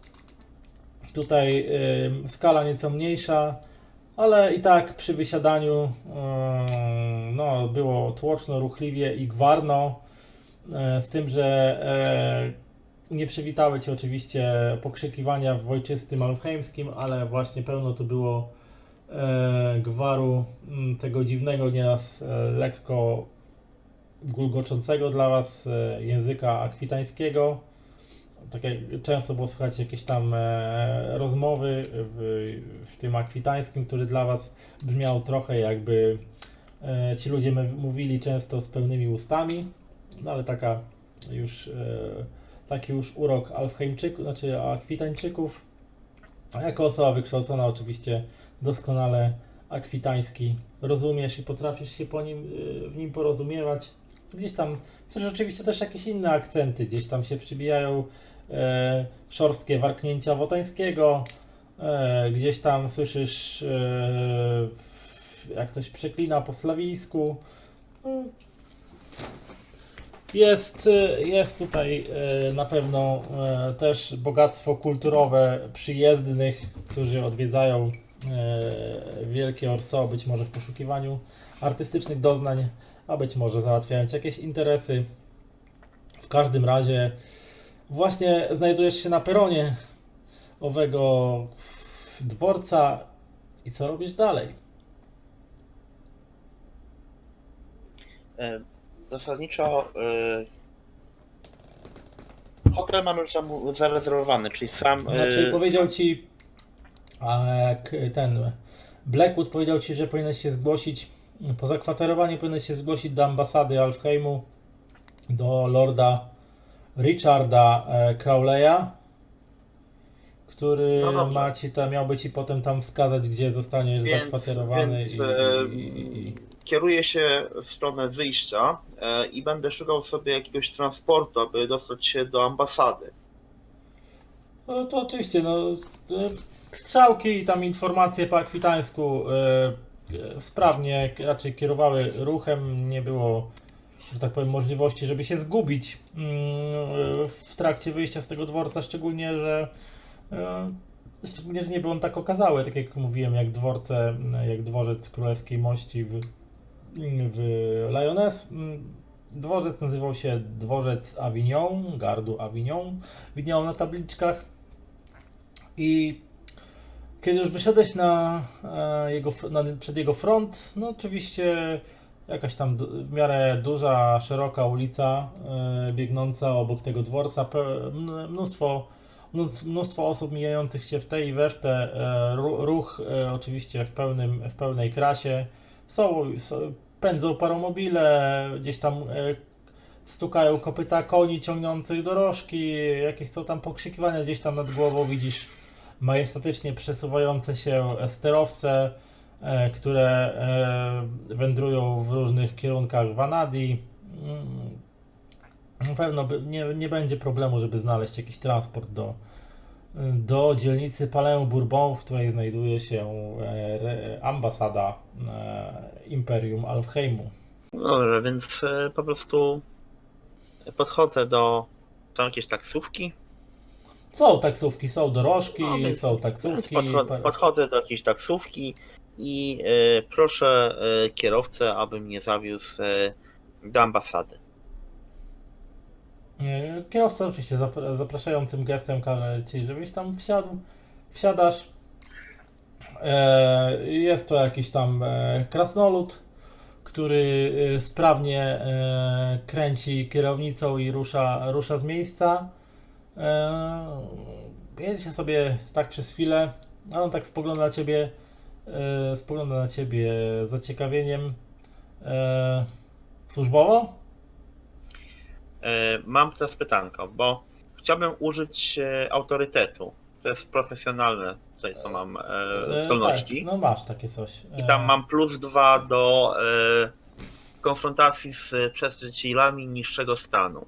No tak, masz coś takiego. Bo chciałbym się go wypytać trochę o to, jakie jest miasto, jakie są dzielnice, lepsze, gorsze, gdzie lepiej się nie zapędzać, gdzie warto pojechać i tak dalej. Czyli chciałbym sobie z niego zrobić trochę takiego sługę, bo za chwilę będę chciał mu jakąś tam kwotę po prostu zaoferować za przejazd, prawda? Dobrze, no. Jak chcesz, to rzuć na... Co byś mógł tu użyć? Wydaje mi Reputację? się, że chyba na ekspresję, nie? Na ekspresję. Okej, gdzie są? Mam ekspresji Na, 3. na 6, nie masz na 6, masz zaznaczone na 6. Aha, 6, dobra. No to plus 2 dodatkowo, no to masz 8, a trudność testu będzie 10, więc raczej bezproblemowo to zdasz chyba. Mam nadzieję. No, 8. 8 wyrzuciłeś, to nawet masz chyba na charyzmie. Na charyzmie masz przerzuty na 8, więc jeszcze, no ale w każdym razie udaje ci się bezproblemowo. No jak mówię, znaczy nie, Krasnolud zapytał się, czy służbowo jedziesz, no i tam zaczęła się wasza rozmowa. Dowiedziałeś się o najważniejszych dzielnicach Orso, między innymi, że dzielnica rozrywki, dzielnica, gdzie najwięcej jest teatrów i tym podobnych miejsc, co się nazywa Montangle. Dzielnica taka z administracją rządową i tam, gdzie się udajesz, nazywa się Palais Bourbon. Tam dzielnica uniwersytecka nazywa się Vanson. No i tam jeszcze inne nazwy dzielnic ci wymieniał. I co, gdzie mniej więcej się znajduje. Podał ci jakieś tam lokale, do których można się udać, jeżeli chce się zjeść coś dobrego albo wypić coś dobrego. Między innymi dowiedziałeś się, że w restauracji o nazwie Lagrange podają wyśmienitą kaczkę z jabłkami. No Okej. i nie wiem, co ty tam jeszcze byś chciał wiedzieć. Chciałbym się go zapytać, gdzie w tym mieście Że z znajdują wielkiej się żelaznej wieży, która góruje nad dzielnicą Montangle, widać, są wspaniałe widoki na panoramę Orso, na przykład, że polecę tam udać się na wycieczkę i takie tam. No dobra, więc on mi powiedział o tych wszystkich cudownych, fantastycznych atutach miasta, a teraz chciałbym się dowiedzieć o miejscach szemrane, gdzie mogę spotkać elementy, gdzie mogę spotkać płatnych zabójców i w ogóle taki półświatek tegoż miasta. Broń I w tym Boże, panie, momencie- ja nie wiem o takich rzeczach. Co I w pan tym tutaj mnie momencie pytuje? wyciągam z portfela dość pokaźną kwotę. Nie wiem, jaką walutą tutaj operujemy. Frankami akwitańskimi. Dobrze. Jaki jest przelicznik tego, żeby to było wynagrodzenie, powiedzmy, tygodniowe takiego gościa? Bo ty masz akurat te funty.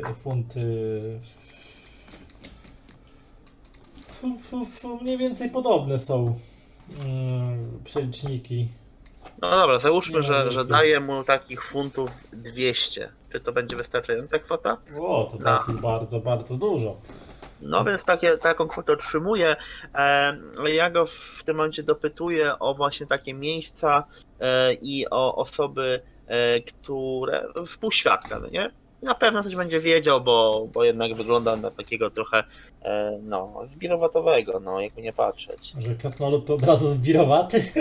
O, cóż, ma tą swoją facjatę, długi wąs i brodę, więc zasadniczo na pewno coś tam wie. Wie pan, ale ja tak naprawdę to ja uczciwy człowiek jestem, ja się bandyterką nie param. Ja wcale nie chciałbym, żebyś się parał bandyterką, ja tylko po prostu potrzebuję informacji. I gwarantuję ci, że gdy tylko będę potrzebował kierowcy, aby odwiedzić te cudowne i wspaniałe miejsca, o których mi opowiadałeś, a może nawet zjeść dobrą kolację w twoim towarzystwie, dlaczegoż nie, lubię poznawać wspaniałych ludzi, jestem po prostu, gwarantuję ci, że na pewno będę się kontaktował już tylko i wyłącznie z tobą. Ale dziękuję, wielce pan szczodry. Ale wie pan co? Ode mnie pan tego nie słyszał, ale obiło mi się o uszy, że w dzielnicy Montangle jest klub, w którym spotykają się pewne szemrane typy, ale dosyć łatwo tam można zarobić kosę pod żebro. Wie pan, co mam na myśli. Oczywiście, oczywiście. I tam ten klub nazywa się Błękitna Orchidea.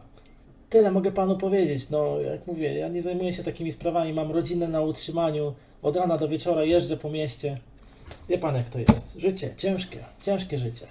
No, oczywiście, wszystko rozumiem i w tym momencie znów wyciągam z portfela kolejne 200 owych funtów, które wkładam mu w kieszonkę jego surdutu. Ten takim rozdziawionym rozdziawił usta w takim niemym szoku. Popatrzył się na ciebie, popatrzył się na te pieniądze w kieszonce, tak nieznacznie ręką tylko wsunął je głębiej, żeby nie wystawały, ale nic się nie odezwał i jedzie dalej. Chyba Przyjacielu, jak masz na imię? Bo nie zapytałem cię o najważniejsze. Ginter, panie, Ginter. Drogi Gintrze, więc mój plan jest taki. Ginterze, poprawił cię. Ginterze, wybacz. Bo to Drogi wotańskie imię. Plan jest taki. Rozmawiał z tobą Jedziemy- po akwitańsku, ale z takim twardym właśnie wotańskim akcentem. To chyba jakiś importowany akwitańczyk. Spoko. Więc drogi Ginterze, mam nadzieję, że dobrze cię wypowiada. Ginter. Gunter, o Boże, To takie przez umlaut niemieckie. czy tam jakieś. Gunter. Tak. Więc drugi Guntrze, jedźmy teraz do owej ambasady, ale mam prośbę do ciebie, nie odjeżdżaj nigdzie, poczekaj na mnie, aż skończę rozmowę z ambasadorem, a potem odwiedziesz mnie na miejsce, które mi wskażą i pomyślimy co dalej. Okej, dobra. No to się krasnolud kiwając głową już się tam nie odzywał za bardzo, bo chyba ciągle był w głębokim szoku. Skinął tylko głową i czy tam powiózł. Niedługi czas później znaleźliście się w dzielnicy Palais-Bourbon. W przeciwieństwie do tej, z której wyjeżdżaliście, no tutaj budynki były nieco bardziej okazałe. Widać było różne ornamenty, takie jakieś tam orły w koronach i inne takie symbole akwitańskiej republiki. Częściej gdzieś było widać flagi, czy to flagi właśnie Republiki Akwitanii, czy to flagi różnych ambasad. Jest to dzielnica, w której po prostu jest taka rządowa, administracyjna, w której jest dużo właśnie ambasad różnych krajów. Są tu jakieś tam budynki administracyjne republiki, jakieś tam ministerstwa i te sprawy, parlament. No i on cię tam podwiózł pod wrota ogrodzonego murem rezydencji, przed której zamkniętą bramą stało dwóch uzbrojonych strażników w mundurach sił wojskowych Alfheimu, którzy poprawili broń na widok samochodu, który podjechał i stoją w gotowości, czekając na to, co się będzie działo dalej. Więc wysiadam z samochodu. Dziękuję mojemu przyjacielowi Gunterowi za podwiezienie. Ginterowi chyba. Ginterowi. Proszę go o to, aby zaparkował gdzieś w pobliżu i poczekał. Na pewno tego nie pożałujesz, mój drogi przyjacielu. Wysiadam z samochodu, właściwie z tego pojazdu, którym się poruszam i wędruję w kierunku wejścia. Strażnicy, jak już podchodzisz do bramy, strażnicy zatrzymują cię. Dalej nie może pan iść. Wyciągam moje dokumenty, ponieważ mam legitymację. Znaczy masz paszport po prostu Mam alfheimski. paszport. Znaczy mam też jakieś papiery pewnie. Znaczy masz paszport dyplomatyczny, nie? To wyciągam mój paszport dyplomatyczny i mówię, że jestem umówiony z ambasadorem i reprezentuję Ministerstwo Spraw Zagranicznych. Żołnierz oczywiście poprawił się, zasalutował ci. W takim razie zapraszam, otworzył ci drzwi, znaczy otworzył wrota, oddał ci dokumenty i wskazał ci drogę tam prosto. Ścieżka wiedzie przez zadbany ogródek, z jakimiś tam krzewami, pokroju jakiegoś tam modrzewia, czy jakiegoś innego iglastego czegoś i jakichś innych kwiatków w klombach, do sporego budynku, przestronnie przeszklonego, z którego tam fasady po obu stronach od wejścia zwisają duże proporcje właśnie z herbem Imperium Alfheimskiego. Tam przed drzwiami podwójnymi z grubego, obitego kreidnalenem chyba, albo jakimś innym metalem drewna, stoi kolejnych dwóch strażników, którzy tak samo sprawdzają ci dokumenty jeszcze, ale już bardziej tak po prostu dla formalności i wpuszczają cię do środka. Tutaj dopiero z wejścia widać przepych budynku, w którym się znajdowałeś, bo fasada budynku nie, mimo tego, że raczej wygląda taki porządny i całkiem ładny, to jednak dopiero wnętrze budynku pokazało, że ambasada Imperium Alchemskiego jest taką okazałą budowlą.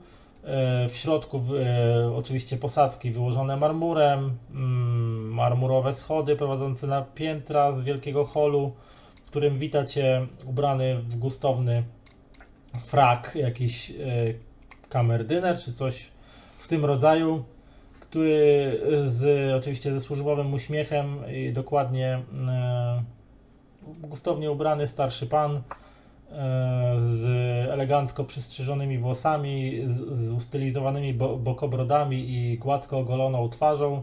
Wita Cię oczywiście służbowym uśmiechem, nie wyrażającym żadnych emocji i pyta się, w czym może pomóc i tak dalej, i tak dalej. Podchodzę do ambasadora bliżej. Kłaniam się delikatnie. Znaczy to jeszcze nie jest ambasador, tylko to z wejścia Cię powitał jakiś, nie wiem, taki kamerdyner odźwierny, nie wiem, jak to, jakiś majordomus. Myślałem, że dotarłem do celu. Nie, no pewnie ambasador pewnie gdzieś tam urzęduje w swoim biurze, zakładając. Okej, więc się witam, przedstawiam się i proszę o to, aby mnie do ambasadora zaprowadził, ponieważ wcześniej tym żołnierzom tłumaczę, że jestem specjalnym wysłannikiem Ministerstwa Spraw Zagranicznych i jestem tutaj z misją do ambasadora. To proszę bardzo, za mną. Udaję się z Tobą do windy, która widnieje z boku schodów wiodących na piętro. Wchodzicie razem. On tam wciska jakieś przyciski, serwomechanizmy napędzane energią maniczną gdzieś tam z chrobotem się uruchamiają. No i winda powoli jedzie na górę. Jakiś tam maniczny plafon umieszczony pod sufitem kabiny windy rozświetla słabym, takim bladym światłem wnętrze. Kabina jest też gustownie wykonana, jakieś tam ornamenty z masy perłowej, wykończenia drewniane, jakieś tam lustro na tylnej ścianie tej kabiny, w którym można się ewentualnie przejrzeć i poprawić swój wizerunek przed jakimś tam ważnym spotkaniem. No, kamerdyner w pozycji służbowej z rękami zaplecionymi z tyłu i z marsową miną kompletnego bezuczuciowca wpatruje się przed siebie wzrokiem totalnie nic nie mówiącym i tak w ciszy jedziecie na wyższe piętra. Po chwili winda się zatrzymuje, drzwi się otwierają, wysiadacie, kamerdyner wysiada pierwszy, ty za nim i on wskazuje, żebyś szedł, ruszył za nim. Ruszacie po marmurowych posadzkach ambasady, gdzieś tam na korytarzu mijają was jakieś pojedyncze osoby, głównie elfy, czasem jakiś człowiek, raczej przedstawicieli innych gatunków za bardzo tutaj nie, czy też ras nie spotykasz.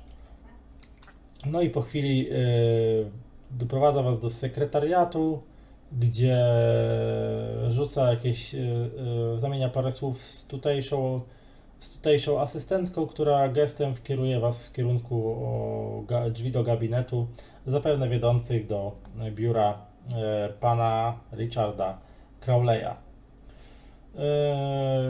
Kamerdyner podprowadza cię pod same drzwi, uchyla je i zaprasza gestem do środka, ale nie wchodzi razem z tobą, tylko rzuca ci to tutaj i pochyla głowę w geście pożegnania. Widzę już ambasadora, prawda? Znaczy nie, no w progu, nie? No jeszcze stoisz, jeszcze nie przekroczyłeś drzwi. Więc otwieram drzwi, wchodzę do środka. No, teraz tak, widzisz sporej wielkości gabinet, gdzie na wprost twoich oczu, takie powiedzmy, że w kształcie półkola widnieją takie przestronne okna wychodzące gdzieś tam na panoramę miasta Orso. Po obu stronach tych okien zwisają zielone, znaczy zasłony z takiego materiału jakby welur. Aksamitu, może aksamitu. No, taki ciężki aksamit. Ciężki aksamit w kolorze takiej ciemnozielonym. Trochę a przed tym oknem na środku stoi wielkie drewniane biurko, gdzie tam też poukładane są różne jakieś papierki oraz za tym biurkiem Za biurka właśnie wstaje mężczyzna nieco starszy od ciebie, prawdopodobnie, bo też trudno ocenić, gustownie ubrany, oczywiście w najnowszej mody surdut, wszystko wedle prawideł aktualnego savoir-vivre, więc elegancki pan z elegancko przystrzyżonym wąsem i lekkim zarostem na podbródku. Jego wygląd wrzucam ci właśnie zaraz. Tylko pan Richard Crowley wygląda mniej więcej tak. Mhm. Z tym, że oczywiście nie ma tego cylindra na głowie w No tym tak, momencie, tak. bo nie jest mu potrzebny, a cylinder gdzieś tam leży z boku, ale właśnie w podobny sposób jest ubrany, typowo alchemski, typowy ubiór alchemskiego dżentelmena w służbie jej królewskiej mości. Uśmiecha się na twoje powitanie. O, pan Black, jak mnie mam, witam, witam. Podchodzę i uściskam mu dłoń.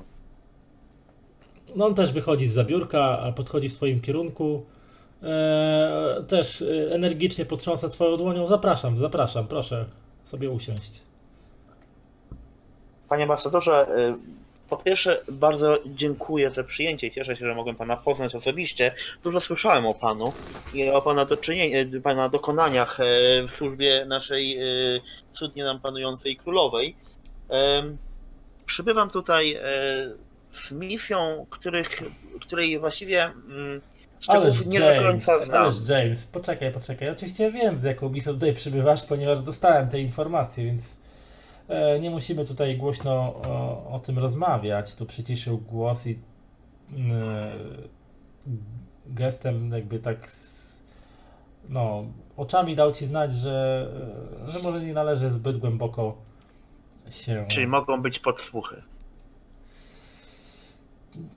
To zawsze, wiesz, pracując w służbach dyplomatycznych danego kraju, zawsze trzeba mieć na uwadze to, że no nigdy nie wiadomo, czy obce mocarstwa nie podsłuchują w jakiś sposób, nie ma gdzieś tam szpiegów i tak dalej, i tak dalej. No są to rozgrywki na najwyższych szczeblach, wiesz, dyplomacji, no wymagają pewnej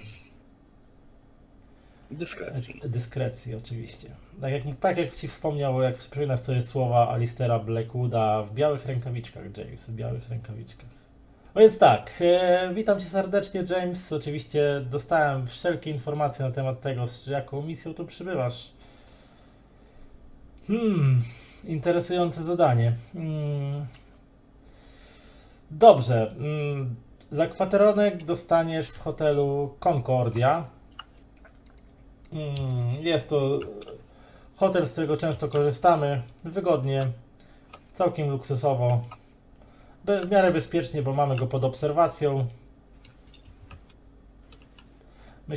Myślę, że twój pobyt w nim będzie jak najbardziej miły.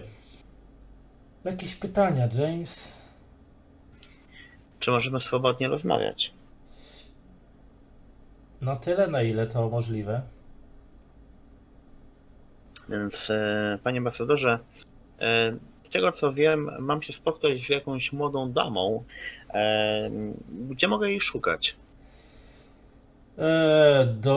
Wiesz, wziął jakąś teczkę z biurka, otworzył, zaczął coś przerzucać, jakieś papiery. A tak, nasza droga Hanoi zakwaterowała się wczoraj po południu w hotelu La Villette w tutejszej dzielnicy niedaleko. Nasi ludzie mają ją pod obserwacją. Na razie żadnych podejrzanych czynności. Widocznie czeka na spotkanie z tobą, James. Myślę, że musisz zorganizować jakieś spotkanie. Dobrze, na pewno. Myślę, że nie wcześniej jak jutro, pojutrze, muszę się zorientować w mieście. Dobrze, nie ma problemu, ale też nie zwlekaj z tym zbyt długo, bo nie chcemy, żeby zaczęła działanie na własną rękę. A słyszałem, że dostałem wieści, że Juda Schulz już tu jest i ponoć no może tutaj narozrabiać, a byśmy tego bardzo nie chcieli. Jak znam życie, droga Hanoi na pewno już wie, że przybyłem i myślę, że ten kontakt może nastąpić szybciej niż mi się wydaje. Jednakże z założenia pozwolę sobie na to, abym robił to według moich zasad. Hmm. Dobrze, James, miej tylko na uwadze to, że no, agenci specjalni Pontyfikału są świetnie wyszkoleni, więc to na pewno nie jest byle jaka paniusia z wielkiego res. Miejmy nadzieję, bo byle jakie panusie są dosyć nudne z założenia, więc niech będzie dla mnie wyzwaniem. No dobrze, czy potrzeba ci czegoś jeszcze? A, pamiętaj, żeby mi zdawać aktualne i częste raporty z tego, co poczynasz. Muszę raportować wyżej, jeśli wiesz, o czym Jak mówię. najbardziej. Mam dwie prośby, zanim opuszczę pana, panie ambasadorze. Bardzo bym poprosił o to, aby do mojego pokoju hotelowego dostarczono mi skrzynkę mojego ulubionego whisky, czyli Monkey Shoulder i najlepszego tytoniu do Skrzynkę? fajek, jaki Tak, tutaj zawiesił. posiadacie. Zawiesił pytanie w powietrzu. Skrzynkę? Panie ambasadorze, czasami trzeba spotykać się z ludźmi, a ja nie lubię częstować ich byle czym. Rozumiem. Tylko wiesz, żeby to częstowanie nie weszło ci za bardzo w krew, ponieważ nie chcielibyśmy, żeby coś zakłócało przebieg misji. Spokojnie, poradzimy sobie z tym tematem. Dobrze, zobaczę co da się zrobić, ponieważ wiesz, a kto jest Akwitania, to bardziej dostać można dobre wino, a whisky. Sam nad tym ubolewam, ale nie zawsze można. Widzi pan ambasador, trzeba jednak zapatrzyć się w rzeczy dobre, trzeba mieć odrobinę naszego kraju ze sobą, prawda? Tym bardziej, że jesteśmy na obczyźnie. Proszę pamiętać, taka szklaneczka whisky pozwala nam po prostu wrócić do tego, co piękne i cudowne. Dlatego bardzo chętnie z panem ambasadorem kiedyś usiądę i powspominam ten cudowny klimat naszej ojczyzny. Będzie bosko, James, ale teraz muszę zająć się jeszcze wieloma pilnymi sprawami. Dziękuję więc za poświęcony mi czas i do najbliższego usłyszenia. Mam nadzieję, że już niedługo. Dobrze, James, to w takim razie dziękuję ci serdecznie. Witamy w Akwitanii. Witam. Dobra, opuszczam ambasadora, wychodzę, przechodzę przez te jedne drzwi, drugie drzwi, ten długi korytarz, marmury, etc. Idę do mojego kierowcy, którego imienia sobie nie zapisałem niestety. Ginter. Ginter. Idę do pana Gintera, wsiadam do owej taksówki i mówię: och, przyjacielu drogi, bardzo się cieszę, że jednak na mnie czekasz. Mam do ciebie pewne zadanie dzisiejszą porą. Po pierwsze, wiem, gdzie jadę. Moje miejsce docelowe to hotel Concordia. Concordia. Mój hotel to Concordia. Hotel Concordia, no wiem gdzie to jest. Już jedziemy. Ale zanim pojedziemy do hotelu Concordia, zrobimy jeszcze jeden kurs. Proszę, zabierz mnie do Błękitnej Orchidei. Jest pan pewien? Odwrócił się w twoim kierunku. Jestem pewien, jestem człowiekiem, który jest pewien swoich decyzji i swojego postępowania. Tylko bardzo cię proszę i proszę o jeszcze jedną rzecz. Tak jak tutaj, poczekaj na mnie, a na pewno tego nie pożałujesz. No dobrze, ale skąd bym wiedział, że pan stamtąd... Na jak długo mam na pana czekać? Czekaj do skutku, a na pewno nie będzie ci to zapomniane. No dobrze. Poprawił się w siedzeniu, wzruszając też ramionami i odpalił silnik i ruszyliście.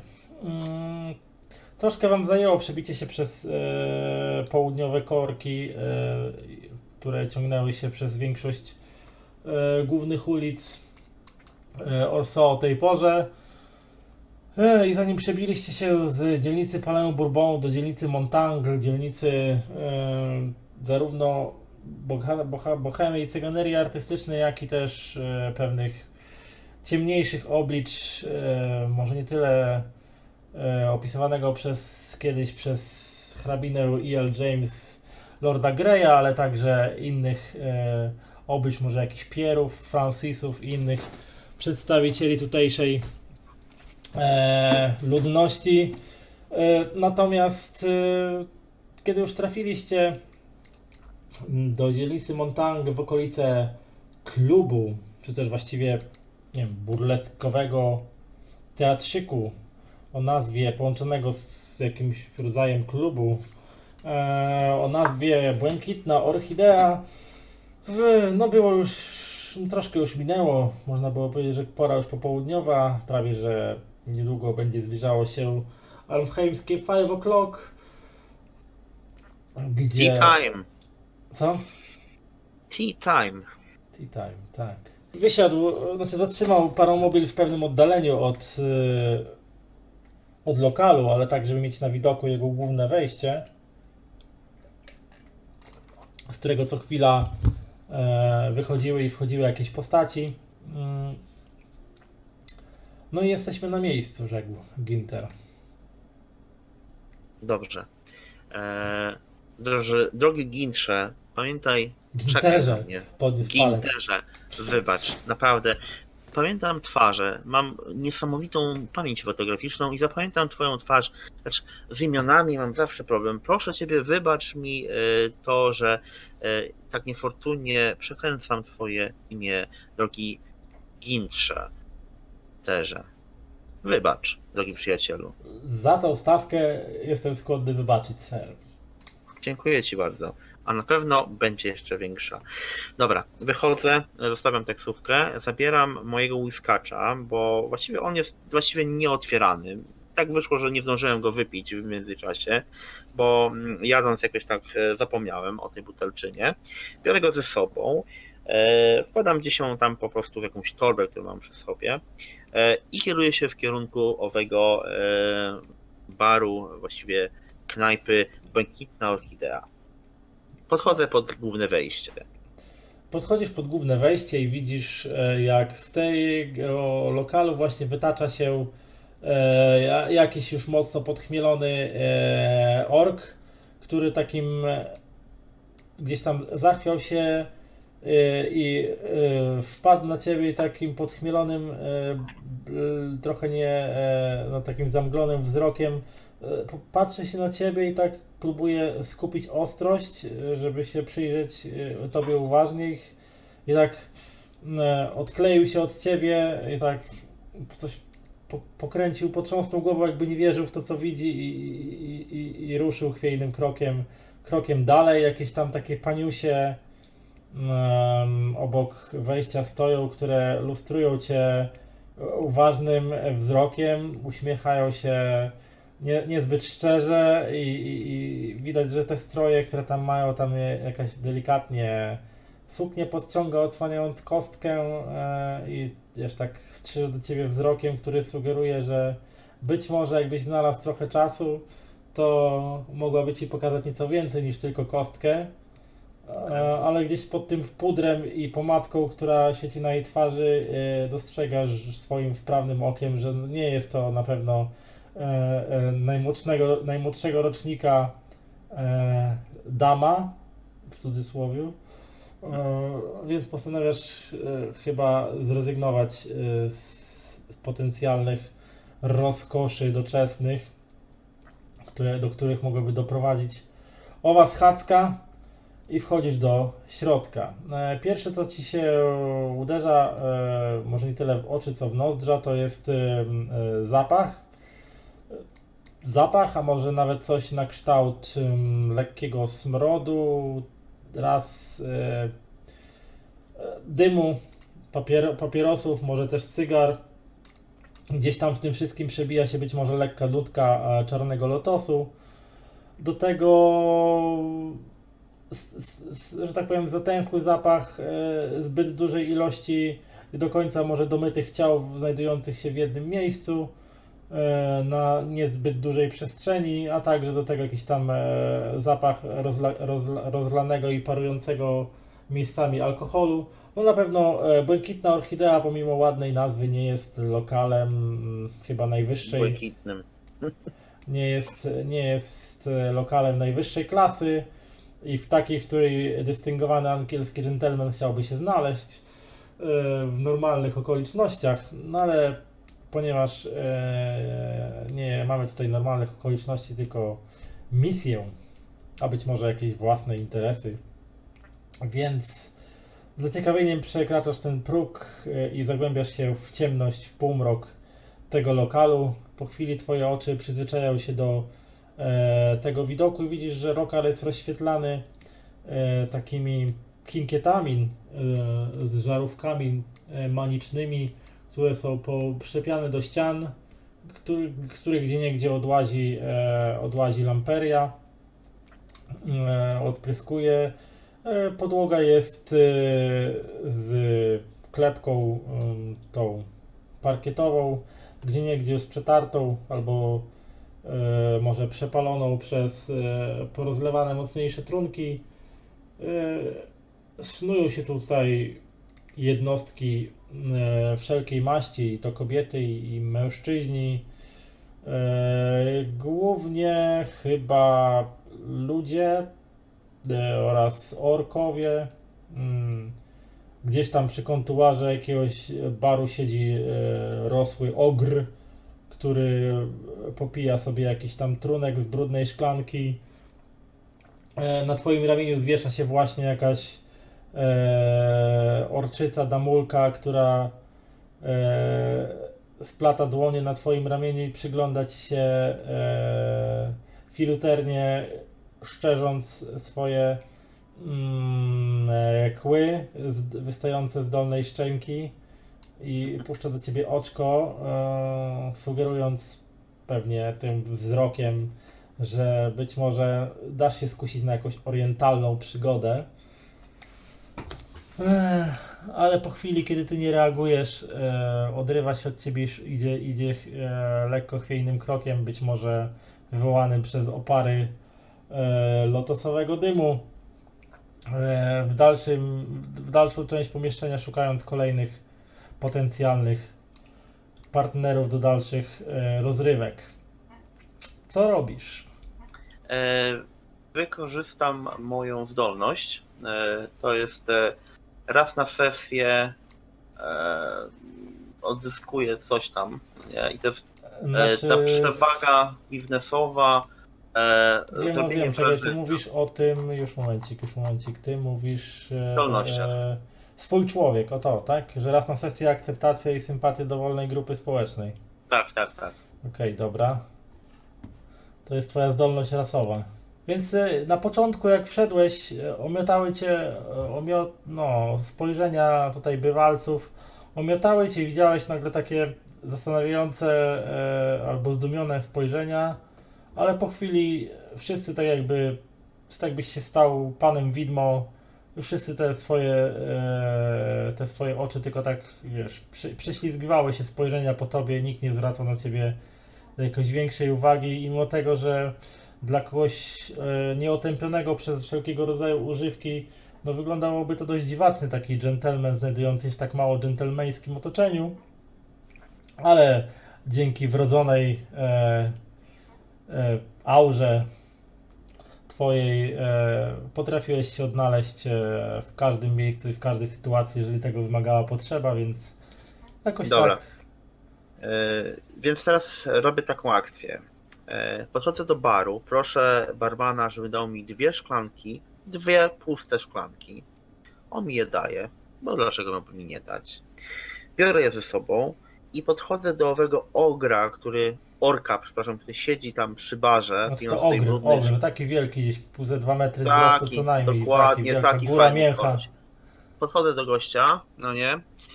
Stawiam przed nim szklankę, przed sobą, wyciągam moją flaszkę mojego cudownego trunku, otwieram korek, polewam jemu, sobie i mówię: witaj przyjacielu, nazywam się James Black. Mam do ciebie pewne bardzo istotne pytanie i od razu chciałbym ci zaznaczyć, że możesz na tym bardzo dużo zyskać.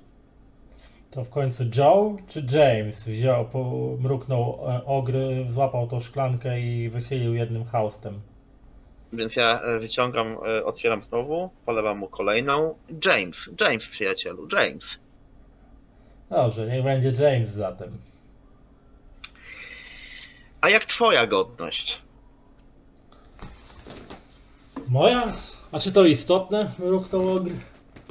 No, ja lubię rozmawiać personalnie. Uważam, że szacunek przede wszystkim. Powiedzmy, że Pierre. Drogi Pierze, mam takie dosyć nietypowe pytanie. Przyjeżdżam tutaj z pewnego miejsca i pewna cudowna kobieta, może o której słyszałeś, a może nie, ale myślę, że mogło ci się obić nazwisko czerwonej królowej, która mieszka, jak ona się nazywa? Penelope Penelope Brightburn. Brightburn. No. Penelope Brightburn, która jest znana w środowisku mojego państwa, aczkolwiek osoba, która jest bardzo wpływowa i która hojnie wynagradza swoich współpracowników, zadała mi pewne pytanie, właściwie wysłała mnie z pewną misją właśnie do waszej cudownej stolicy, abym zdobył, a właściwie odnalazł pewną pamiątkę rodzinną, którą ona kiedyś posiadała, a zginęła jej niefortunnie w jakichś dość nie do końca określonych okolicznościach. Jest to mianowicie taka piękna, mała, srebrna pozytywka, która jest charakterystyczna, ponieważ posiada na sobie ornamenty z orkami, więc Z ogrami. z ogrami. I tak sobie pomyślałem, że widząc ciebie tutaj w tym pomieszczeniu i wnioskując, że jesteś bądź właścicielem, bądź jakąś bardzo wpływową osobą wśród tegoż zacnego grona, mógłbyś mi podpowiedzieć, gdzie mógłbym znaleźć taką dosyć ważną, a niewielką pamiątkę. Pamiętaj o tym, że za wszelkie informacje, a zwłaszcza za ową pozytywkę, jestem w stanie bardzo szczodrze cię wynagrodzić. W tym momencie otwieram butelkę i polewam mu kolejny raz whiskacza. Ogr na razie się jeszcze nic nie odezwał, tylko wziął szklanicę, przyjrzał jej się uważnie, zakręcił sobie tym płynem w środku, popodziwiał chwilę kolory wybornego Monkey Shoulder, a potem wypił jednym haustem, otrząsnął się. Czy ja ci wyglądam jak jakiś pieprzony antykwariusz albo inny handlarz staroci? Mój drogi, zdecydowanie wyglądasz mi na pana tego miejsca, a osoby wpływowe, tak jak ty, który tutaj jesteś, mają bardzo wielu wpływowych znajomych. Jestem przekonany, że na pewno znasz jakiegoś pieprzonego pana sekretariatu, który jest w stanie znaleźć taką małą drobnostkę. Ale na pewno jesteś właścicielem, prawda?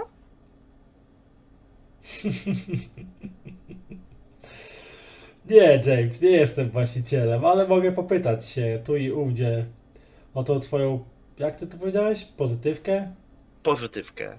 Ale z czym? Z 2 tańczącymi ogrami? Z ornamentem. No właśnie, taka śmieszna rzecz, ale mój drogi, gdyby się odnalazła, gwarantuję ci, że właścicielem tego miejsca lub podobnego mógłbyś się stać. I to w dość szybkim czasie. No James, tutaj ci powiem, że to ewidentnie, tak już poza grą, to ewidentnie było kłamstwo, bo aż tak bogaty to ty nie jesteś. Aczkolwiek mam wpływy. Mam osoby, które mi zdecydowanie czerwoną królową i Penelope, która bardzo mnie lubi, jest w stanie tutaj pomóc w realizacji twoich życiowych marzeń, bo myślę, że jest to jedno z nich. Ogr tak spojrzał na ciebie. Dobra. Przyjacielu, wycedził. Stuknął szklaneczką, ewidentnie sygnalizując, że jeszcze chętnie by podegustował trochę tego twojego whiskacza. Popytam tu i ówdzie i dowiem się, gdzie można dostać takie coś. Ale dziwne masz upodobania. Mruknął. Dolewasz mi Wiesz. tego whiskacza, czy nie? Oczywiście otwieram, polewam kolejny raz. Drogi przyjacielu, widzę, że smakuje ci moje ulubione Monkey Shoulder. Jest to jedna z moich naprawdę uwielbianych przeze mnie trunków na świecie. Jeżeli uda nam się coś wspólnie tutaj zadziałać, gwarantuję ci, że taką skrzyneczkę takich dobrych buteleczek dostarczę również do twojego domostwa. O, to już jest coś, co rozumiem. Mruknął Ogr. Dobra. Poklepał cię po ramieniu. Chyba według niego miało to być dosyć lekko, ale ty to prawie mało się nie spadłeś z tego zydla, na którym siedziałeś.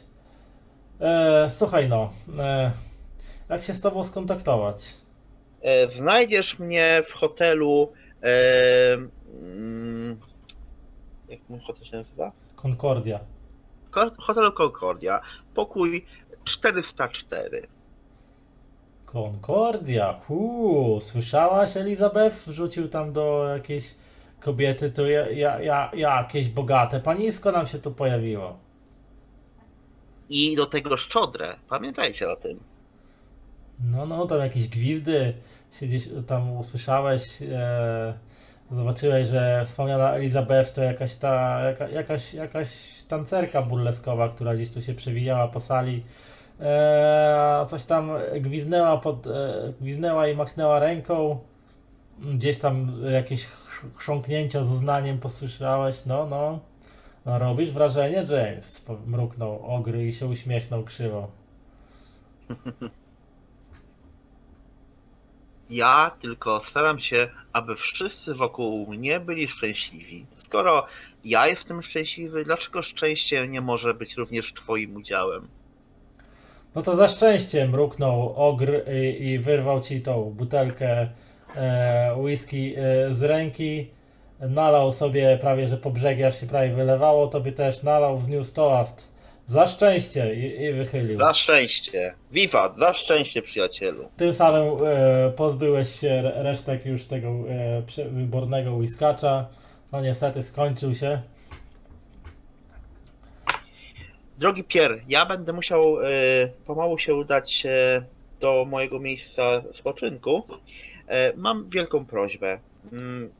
Gdyby udało się coś szybko w tym temacie ogarnąć, jestem dla Ciebie dostępny niemalże 24 godziny na dobę. Pamiętaj, że naprawdę marzenia mogą się spełnić i wierzę, że Twoje się spełnią. Ogryż tak na odchodnym wskazał cię palcem. Concordia 404. Jak najbardziej tak. Kiwnął Do ci zobaczenia, głową, przyjacielu. Kiwnął ci głową i machnął tak ręką od niechcenia. I wrócił do kontemplacji ściany za barem, przy którym siedział. Dobrze. Wracam więc do mojego przyjaciela Ginthera i proszę go o to, żeby odwiózł mnie do hotelu. Dobrze. Wyszedłeś A na jaka ulicę. jest pora w tej chwili, tak mniej No więcej? trochę ci zeszło już na tych rozmówkach. I powiedzmy, że jest w okolicach, ja wiem, godziny 18, 19 tutejszego czasu, no to już się tak zmierzcha. Czyli dość późno, tak? Dosyć późno, no. Dobrze, to wracamy do hotelu. Wróciłeś do paromobilu. Ginter popatrzył się na ciebie, taki też chyba zszokowanym spojrzeniem, że wyszedłeś stamtąd cały i zdrowy i uśmiechnięty. I tak się upatrzył jeszcze na drzwi wejściowe do Błękitnej Orchidei, ale tylko tak zrobił taką minę, okej, bo skoro tak. No i tyle. No to dokąd jedziemy, panie James? Hotel Concordia. Concordia, no tak. Czas się wyspać, prawda? Ktoś powiedział, że będę spał, przyjacielu. Wieczór dopiero się zaczyna. No dobrze. No to Aczkolwiek ruszyliście. Na dzisiaj myślę, że nasza współpraca się zakończy, ale zanim się rozstaniemy, ja mam pytanie, jak mogę się z Tobą kontaktować, bo będziesz mi potrzebny jutro, pojutrze, właściwie bardzo chciałbym korzystać z Twoich usług, bo jesteś fantastyczny. Eee, wystarczy, że wyśle pan pneumę do mojej korporacji taksówkowej i poprosi o Gintera. To się zjawi. Dobrze, jak najbardziej, tak z tego skorzystam. Dobrze. No to cię odwiózł. Troszkę potrwało, ale nie tak długo jak wyjazd z ambasady do tego lokalu, ale troszkę potrwało zanim dojechaliście na miejsce. Hotel Concordia to jest kilkupiętrowy budynek, położony, jak się okazuje, stosunkowo niedaleko tych lokali ambasad różnych. Chyba najbliżej tego hotelu jest ambasada Morgowi. Natomiast no, dosyć okazały budynek kilkupiętrowy, do którego wejścia trzeba wejść po kilku stopniach. Po bokach tych schodów na poręczach spoczywają dwa leżące lwy. Chyba z jakiegoś kamienia, może z granitu, może z marmuru, ciężko Ci ocenić, bo się na tym do końca nie znasz. W każdym razie wygląda to całkiem ciekawie. W środku wita Cię oczywiście konsjerż, który przyjmuje Twój meldunek do księgi. Do księgi gości daje Ci klucze do Twojego pokoju. Wysyła boja hotelowego, który usłużnie bierze Twoją torbę, żeby Cię odciążyć, i kierujecie się do windy na 4. piętro, na którym będą znajdowały się pokoje z numerem właśnie 400 i 404 również. Nieśpiesznie podążacie windą, która gdzieś tam skrzypi trochę przy każdym obrocie mechanizmu, który tam napędza koła zębate, które znowu napędzają inne koła i tak dalej, i tak dalej. Całość ta sprawia, że kabina windy wznosi się ku górze. Chłopak młody troll wierci się niespokojnie, stojąc obok tej twojej torby, ale się nic nie odzywa. Ewidentnie jest onieśmielony obecnością kogoś równie gustownie i dystyngowanie ubranego. Kiedy siadacie z windy, no to on tam prowadzi, niesie tą twoją torbę, walizeczkę obok ciebie, no i dochodzicie do drzwi. On zostawia twoje bagaże obok drzwi, kłania się nisko i odwraca się na pięcie. Poczekaj, przyjacielu. Jak masz na imię? Gregory, proszę pana. Gregory, a skąd jesteś? Z Alfheimu. Daleko to? No, dosyć. Rozumiem, że ciężkie macie tam życie w tym Eichheimie. Rodzice przyjechali do Orso, bo chcieli więcej zarabiać, proszę pana. A ile masz lat, przyjacielu? 12. 12? Już tutaj pracujesz? No cóż poradzić, rodzice kazali. Pewnie chciałbyś robić inne rzeczy. Czym się No w pasjonujesz? przyszłości chciałbym być strażakiem. Strażakiem, lubisz ogień. O, to bardzo. Czy gasić? Oczywiście poprawił się chłopak, oczywiście. Jak najbardziej. Słuchaj, chodź no tutaj. Masz tutaj 10... Czego oni tu mają? Czekaj, bo zapomniałem. Franków? 10 franków i mam nadzieję, że spotkamy się jutro. Dobrze, proszę pana. Skłonił się i odwrócił się na pięcie. Czmychnął szybko gdzieś tam w kierunku schodów. No i stoisz tak przed drzwiami pokoju 404, trzymając klucz w ręku. No cóż, jakoś tak wcześnie trochę dla mnie, no nie? Ale postanowiłem się odświeżyć, więc wyciągam tam jakieś moje ciuchy, idę pod prysznic. Akurat jest to Właściwie taki właśnie pokój całkiem luksusowy, bardziej apartament, bo zawiera w sobie właśnie dobrze urządzoną łazienkę z kabiną prysznicową, z mosiężnymi, znaczy z mosiądzu, z tym całym oprzyrządowaniem, natryskiem, ale obok też stoi wanna na nóżkach, do której można sobie napuścić gorącej wody i się po prostu w niej wylegiwać. Są oczywiście ręczniki i te sprawy wszelkie mydełka i inne takie, które w dobrym hotelu powinny być, więc jak najbardziej możesz sobie odpocząć. więc odpoczywam. No więc odpoczywasz. Wziąłem znaczy właściwie tak naprawdę postanawiam, że jednak nie mam już whisky, bo się skończyła. Nowa partia jeszcze do mnie nie dotarła. Czy już dotarła? Wiesz co, musiałbyś się rozejrzeć po pokoju, bo nawet za bardzo nie rzucałeś okiem, tylko po prostu pognałeś w pierwszej kolejności do łazienki, więc nawet nie wiesz co tu masz. No więc, no dobra, rzucam na spostrzegawczość. Nie, po prostu jak wychodzisz z No łazienki, zerkam co tam jest, no wychodzisz z nie? łazienki opatulony w szlafrok, rozglądasz się uważnie, no i widzisz, że gdzieś tam niedaleko stolika takiego, jak to się nazywało, takiego stoliczka z Podlampkę. szufladkami, co? Sekretarzyk. O właśnie, takiego sekretarzyka, który stoi pod ścianą, to pod jego nogami stoi właśnie skrzynka.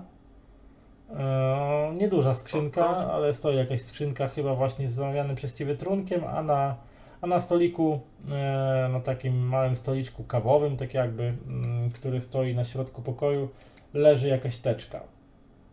No dobrze. A jest tytoń, o który prosiłem?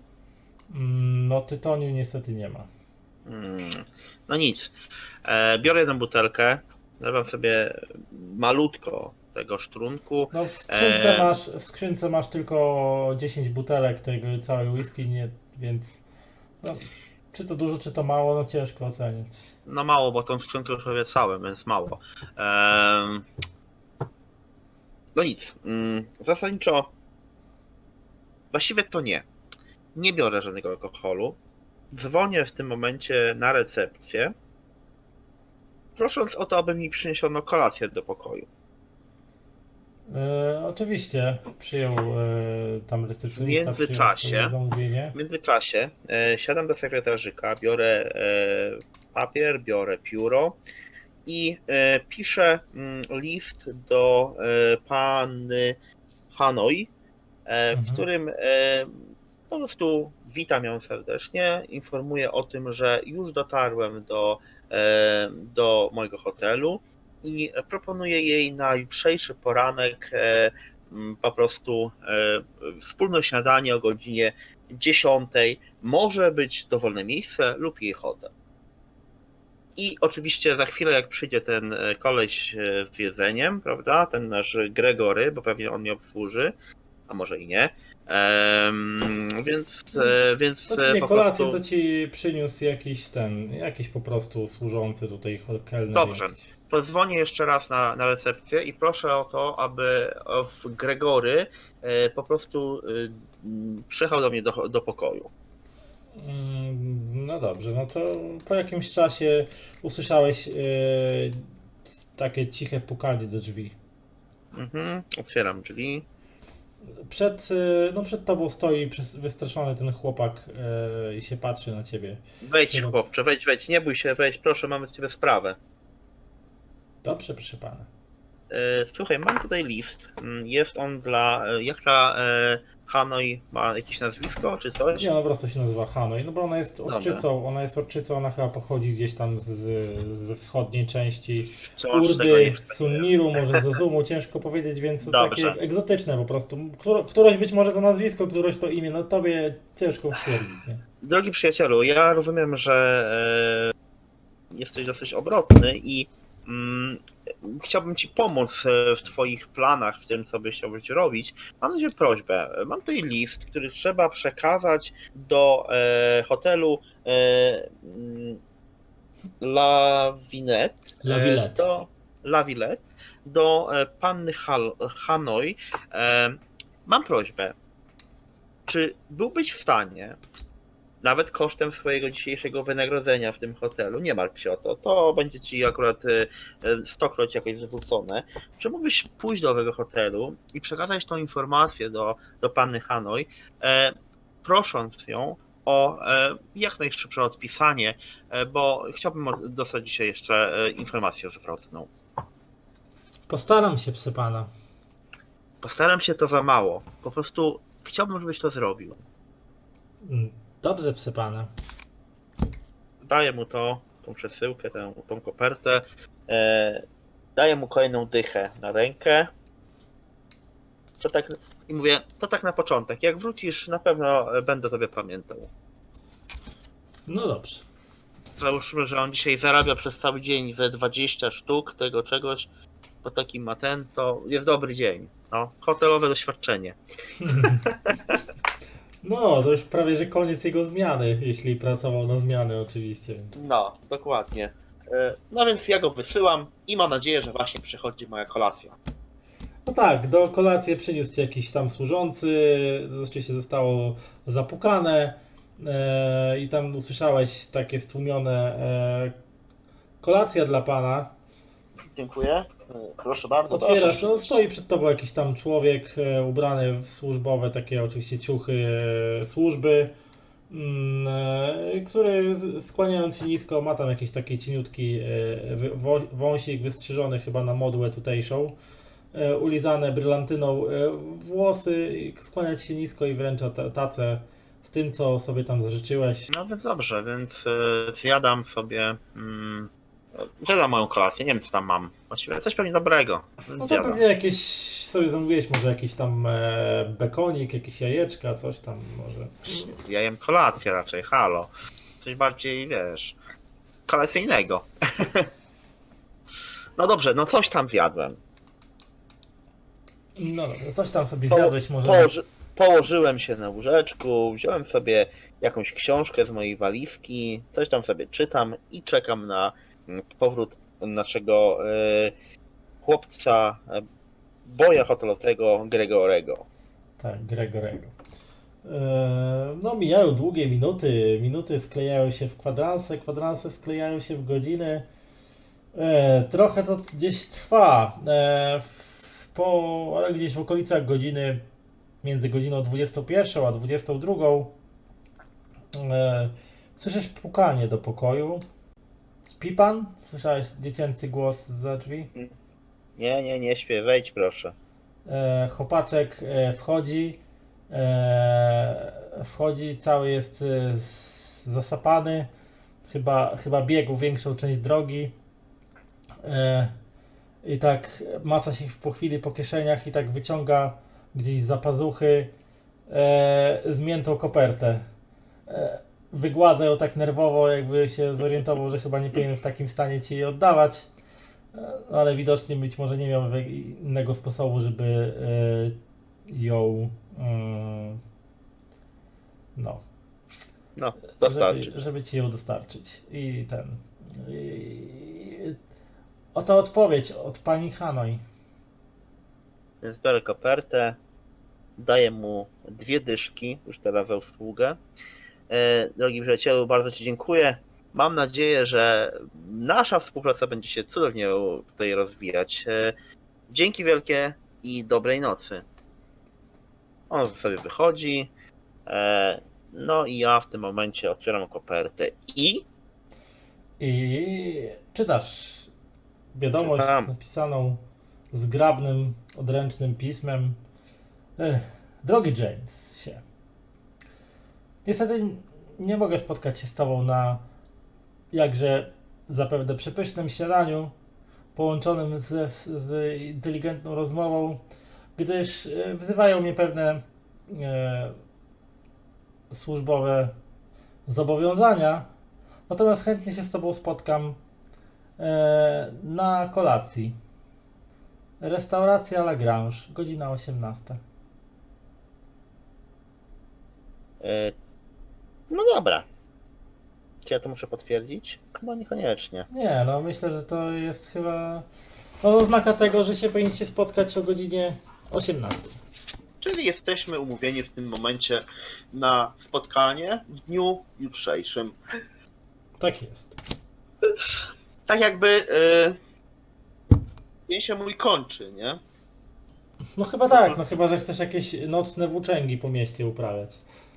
Nie, akurat dzisiaj chcę już odpocząć. No to dobrze. W takim razie kładziesz się spać w świeżej pościeli, na mięciutkim łóżeczku z mięciutką poduszeczką i udajesz się w błogie objęcia Boga snów. Morfeusza. Nic nie przerywa twojego spokojnego snu. Zamawiałaś jakieś śniadanie na konkretną godzinę, czy nie? Nie. Dopiero jakieś tam promienie słońca, które przedzierały się przez szczeliny w kotarze, której do końca nie zasunąłeś i pieściły twoją twarz i twoje oczy swoim blaskiem. Dopiero one sprawiły, że otworzyłeś szerzej oczy, przeciągnąłeś się i wstałeś. Zwróciłeś okiem na zegar wiszący na ścianie, który tykał sobie miarowo i zobaczyłeś, że jest w okolicach godziny 8 rano. No spałeś dosyć długo. No tak. Więc cóż, zadzwonię po jakieś śniadanko. Standardzik póki co. No dobrze, no to sobie zamówiłeś śniadanko, do tego kawę czy jakąś herbatę. Kawkę.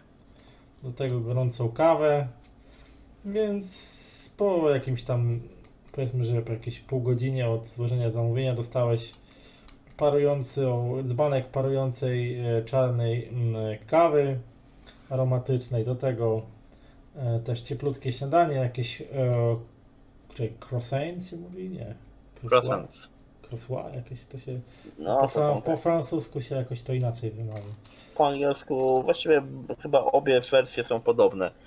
Bo to chyba z francuskiego w ogóle jest wzięte. Jakieś croissant, no dobra, nie będzie, że croissant. W każdym razie jakieś bułeczki z akwitańskiego ciasta. Do tego być może jakaś tam jajeczniczka, jeżeli chciałeś. Jakieś tam dodatki, które uprzyjemniały Ci konsumpcję. No i to w połączeniu z mocną aromatyczną kawą sprawiło, że nabrałeś energii na nowy dzień i na nowe przygody. Dokładnie.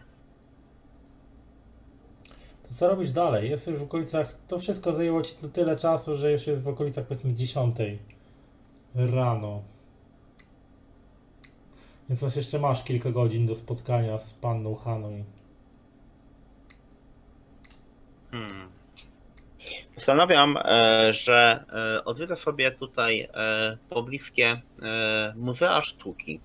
Ponieważ jestem koneserem sztuki i lubię takie rzeczy sobie pooglądać, a przy okazji zobaczyć, co by mogło mnie zainteresować, aby mieć we własnej prywatnej kolekcji.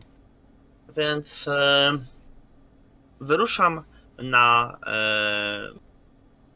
zwiedzanie miasta.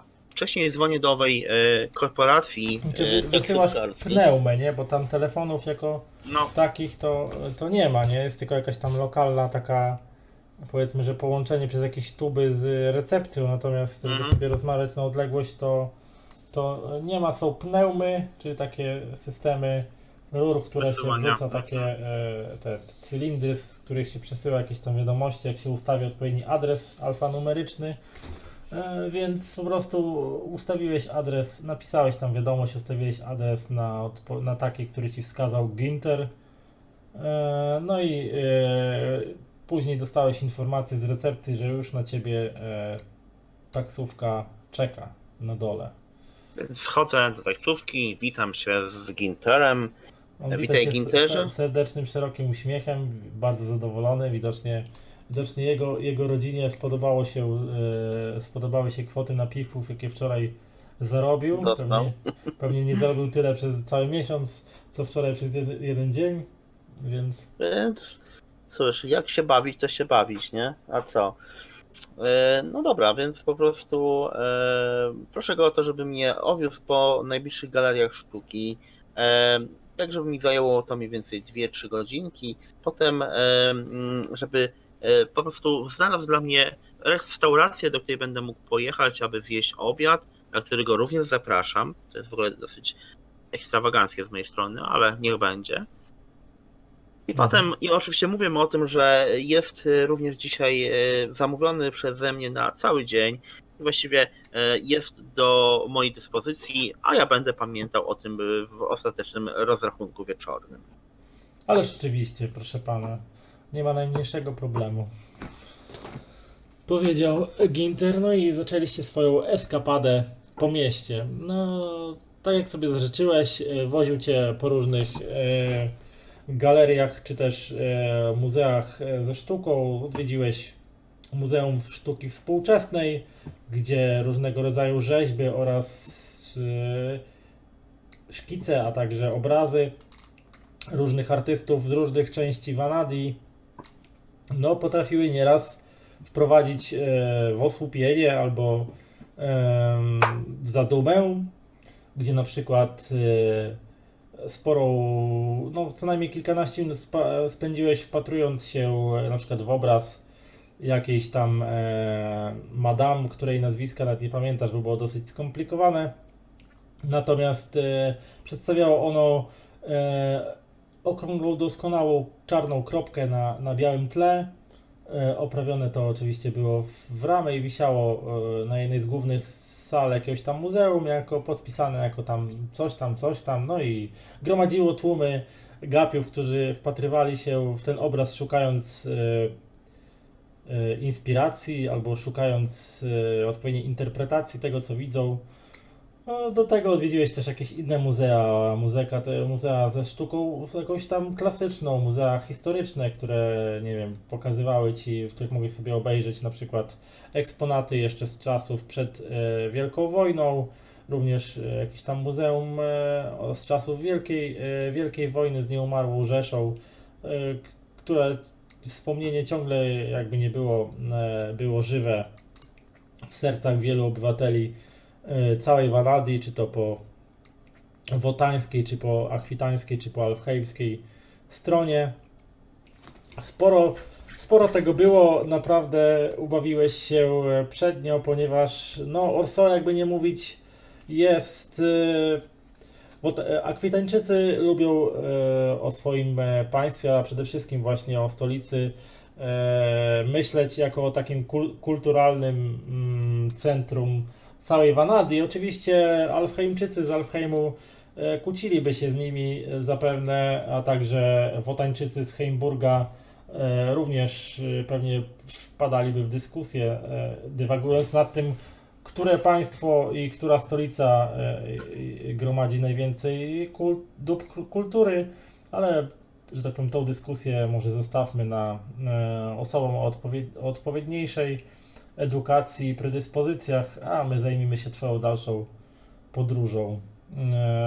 Po tych zaplanowanych kilku godzinach odwiedzania różnych przybytków kulturalnych, chyba już od tej całej kultury i odchłonięcia tego wszystkiego zaczęła lekko Cię boleć głowa. Udaliście się na zasłużony obiad, gdzie już trochę Wam kiszki marsza grały. Jednak to śniadanie, mimo że było przepyszne, jednak chyba nie było zbyt takie sycące. Dlatego też no, przydałoby się przekąsić coś bardziej odpowiedniego, natomiast ciągle na uwadze musisz mieć to, że wieczorem spotykasz się towarzysko na kolację, więc wypadałoby, żeby nie przejeść się na tyle, żeby później no, nie móc skubnąć choćby kolacji. kęsa jakiegoś wyśmienitego dania, które gdzieś tam na pewno będą serwować Jak najbardziej. w tej wspominanej restauracji. E, Zaproszony przez Ciebie na obiad Ginter oczywiście skwapliwie skorzystał z tego niecodziennego zaproszenia. Troszkę głośno mlaskał przy spożywaniu zupy, no ale cóż, no nie. Przedstawiciele niższego stanu nie zawsze muszą się wykazywać najwyższą znajomością savoir-vivre, więc no, przymknąłeś na to oko, ciesząc się czyimś towarzystwem tak po prostu i nie spożywając tego posiłku samotnie.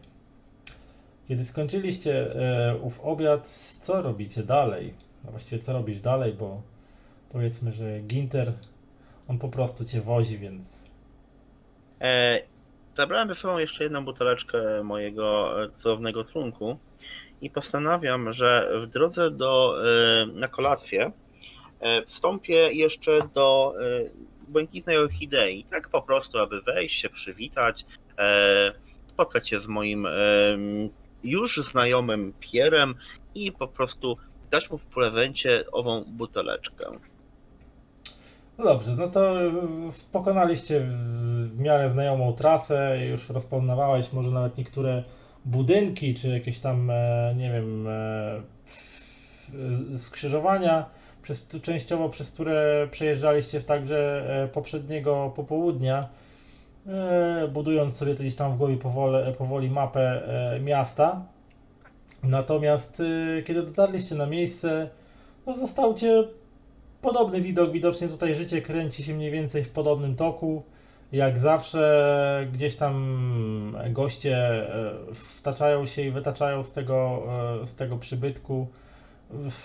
Kiedy wszedłeś do środka, widzisz, że może inni goście w tym akurat momencie spożywają, ale twój znajomy Pierre dalej siedzi znaczy może znowu siedzi po prostu, ale dalej siedzi w tym samym miejscu, kontemplując ścianę za barem i bawiąc się jakąś tam brudną szklanką z jakimś mętnym trunkiem w środku. Podchodzę, witam i witaj Pierre. Widzę, O. że jesteś na posterunku, jak wczoraj. O, witaj James. No cóż, ja zawsze jestem na posterunku. Zaśmiał się. Mam dla ciebie prezencik, bo widzę, że znowu pijesz tą niedobrą coś. Właściwie, co pijesz, drogi przyjacielu? To jakaś berbelucha tutejsza. Proszę bardzo, niech ten wieczór będzie dla ciebie miły przy Monkey Shoulder. Pamiętaj, jedna z najlepszych marek na świecie. Czy może coś w kwestii mojej małej pozytywki ruszyło od wczoraj? Twoje pozytywki. Odkorkował sobie tą butelczynę Monkey Shoulder.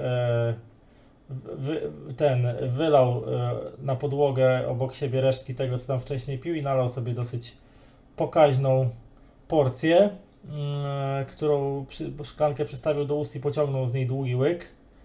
Rozkoszował się przez chwilę o niebo lepszym zapewne smakiem od tego, co pił wcześniej, a potem spojrzał, no powiedzmy, że udało mi się dowiedzieć co nieco na temat tej twojej pozytywki. A to ciekawe, że szukasz akurat jakiegoś takiego dziwnej Przedmiotu? pamiątki.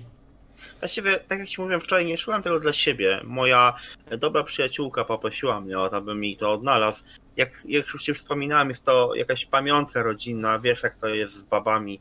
One zawsze, Wiem, przepraszam, kobiety mają dziwny kobietami gust. mają pewne sentymenty. Dlatego ja nie wnikam, a lubię być pomocny dla moich przyjaciół. Dlatego, tak jak ci wczoraj powiedziałem, jeżeli pomożesz mi w tej sprawie, ja również będę pomocny dla ciebie. A wiesz o tym, że bycie właścicielem to fajna sprawa, prawda?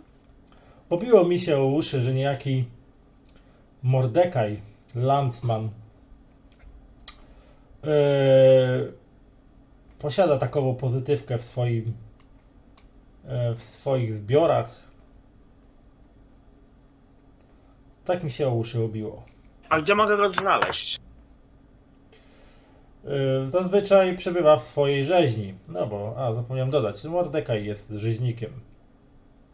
A słuchaj, a gdybym cię poprosił o to, abyś dla mnie zdobył ową pozytywkę, czy byłbyś w stanie mi w tej kwestii pomóc? Ogr tak spojrzał się na siebie. No, wydaje mi się, że raczej nie. Przyjacielu. Nie, wiesz, nie znam cię, a o Landsmanie krążą, no powiedzmy, że jest znany na mieście i nie chciałbym z nim zadzierać. Nie chcemy tutaj z nikim zadzierać. Chcemy po prostu zrobić najprostszy w świecie biznes. O, a Landsman lubi biznesy, więc jeżeli masz do niego jakiś interes, to sam sobie do niego idź. No, A tak gdzie go mogę znaleźć? No, to w dzielnicy przemysłowej. Rzeźnia, Landsman i wspólnicy. Wspólnicy. Żartność. Wspólnicy. Czy oni tam tylko zwierzęta? Czy też ludzi, ogry, orki, elfy i inne? Czasami pewnych rzeczy lepiej nie wiedzieć, mruknął. Rozumiem. Dziękuję za twoją szczerość w swoich wypowiedziach. Więc drogi przyjacielu, bardzo ci dziękuję za twoją pomoc. No niestety nie do końca udało ci się spełnić moje oczekiwania, więc mam nadzieję, że owa buteleczka tego dobrego trunku wynagrodzi ci twoją fatygę. Och, tam coś chrząknął pod nosem i wzruszył ramionami. Dobrze, dziękuję. Bywaj. I ściskam mu dłoń. Niech będzie. Znaczy no, Powiedzmy. on ci nawet nie podał, no, po prostu wiesz, złapałeś go za grube, prawie jak twoje udo przed ramię. Ścisnąłeś go Tak. lekko, on się tylko tak spojrzał i tak ci kiwnął ci Dobrze. ręką, w której trzymał jeszcze szklanicę i bywaj, powiedział ci. Dobrze. Powiedzmy, że dzisiaj temat pozytywki zostawiam sobie już, bo czas jakoś popłynął nieubłaganie. Mam informację, że mam się udać do owego pana, więc postanowiam, że ten temat podejmę w dniu następnym, ale dzisiaj spotkam się z nową przyjaciółką. Kto wie, może ona mi pomoże. To pewnie możliwe, że ci pomoże, no zależy jak sobie tam z nią w końcu macie pracować wspólnie nad sprawą. No tak. Przynajmniej na tyle, na ile jest to potrzebne i możliwe. No więc co robisz dalej po rozmowie z Wracam do Pierre'em? mojego przyjaciela, kierowcy Wintera i postanawiam, właściwie która jest godzina, bo to jest istotne. No, jeszcze trochę czasu ci zostało do tego spotkania. Możesz tam się ewentualnie wrócić do hotelu, wyszykować odpowiednio. No, to jest dobra opcja, więc postanawiam wracać, wziąć prysznic, przebrać się. Oczywiście proponuję Gintrowi, żeby gdzieś tam sobie tę godzinkę czy dwie poczekał na mnie i po prostu jak już będzie odpowiednia pora, ja zejdę i pojedziemy na spotkanie z panną Hanoi. No dobrze. Bez problemu cię odwiózł do hotelu. Jak to już miał w zwyczaju. Znał trasę doskonale. No i tam wróciłeś do pokoju, żeby się przyszykować do spotkania z panną Hanoi. Kiedy nadeszła odpowiednia godzina, oczywiście Ginter też na ciebie na dole czekał. No i mogliście bezproblemowo ruszyć w kierunku dzielnicy Montangle, żeby cię podwiózł na spotkanie z agentką specjalną Hanoi. Dzielnica Montangle, w której oczywiście już byłeś, bo odwiedzałeś Orchideę, natomiast Ten rejon, w którym znajduje się restauracja Lagrange, jest nieco jakby lepszą częścią dzielnicy artystycznej Orso, ponieważ oprócz tego, że są tu nieco lepsze lokale, nieco lepszej jakości dla bardziej dystyngowanych gości, że nawet już opisując tutaj ten rejon, pewne wpływy poetyckie się wkradają. Masz piękne zdobione kamieniczki, ulicznych grajków, którzy co i rusz na kolejnych skrzyżowaniach większych gromadzą wokół siebie publiczność, jakichś artystów ulicznych, żonglerów, mimów, którzy swoimi ruchami opowiadają jakieś ciekawe historie albo jakieś prawie że kabaretowe skecze. Widzisz też zwiększony ruch nie tyle pojazdów, co po prostu spacerowiczów, pary wszelkiej maści, narodowości i pochodzenia spacerują po uliczkach, ciesząc się blaskiem, czerwonawym blaskiem powoli zachodzącego słońca. Gdzieś tam z daleka góruje nad tym wszystkim wielka żelazna wieża, symbol wspaniałości Republiki. A ty dojeżdżasz do bulwaru, przy którym znajduje się restauracja Lagrange. Nie jest to zbyt duża restauracja, ale znana w mieście z tego, co się zdążyłeś zorientować, między innymi wypytując Gintera o lokale. Tutejsze, tak jak Ci wspomniał wcześniej, podają tu ponoć wyborną kaczkę z jabłkami. Że to lokal nie należy do największych, ale jest znany właśnie z wybornej kuchni, z fachu kucharzy, mistrzów, którzy tam występują i dosyć ciężko się tam dostać do tej restauracji, zarezerwować stoliki, ale jakoś Wam się tutaj to udało, bo restauracja nie jest duża, a popyt na pobyt w tym lokalu jest dosyć wysoki. Nie jest może to najwyższej gwiazdkowej oceny lokal, ale na tyle wysoki, że trzeba rezerwować stoliki wcześniej. Prowadzona jest księga gości i skrupulatnie przy wejściu wszystko jest sprawdzane. Ginter podwiózł Cię w pobliże. Od tego z jednej strony od tej restauracji jest szeroka ulica, po której jest rząd jakichś tam kamienic mieszkalnych, a z drugiej strony od zachodniego wejścia, znaczy zachodniej strony budynku jest szeroki bulwar, po którym sobie spacerują wolno turyści i mieszkańcy Orso, a za tym bulwarem zaczyna się park, który kończy się gdzieś tam właśnie w oddali całym tym placem, gdzie znajduje się wielka żelazna wieża, więc widok jest zaiste przecudowny. Chyba wyciąga z Orso to co najlepsze w tym mieście. No i zatrzymujecie się niedaleko właśnie tego bulwaru.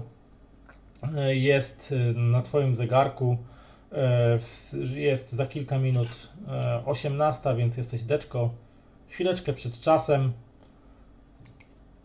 dzięki czemu masz okazję odpowiednio się przyszykować do tego, żeby powitać swoją dzisiejszą towarzyszkę rozmowy i spędzania czasu. Rozumiem, że podchodzę do recepcji i pytam o mój stolik, który jest raczej rezerwowany. Kiedy właśnie podchodzisz do drzwi restauracji, widzisz, że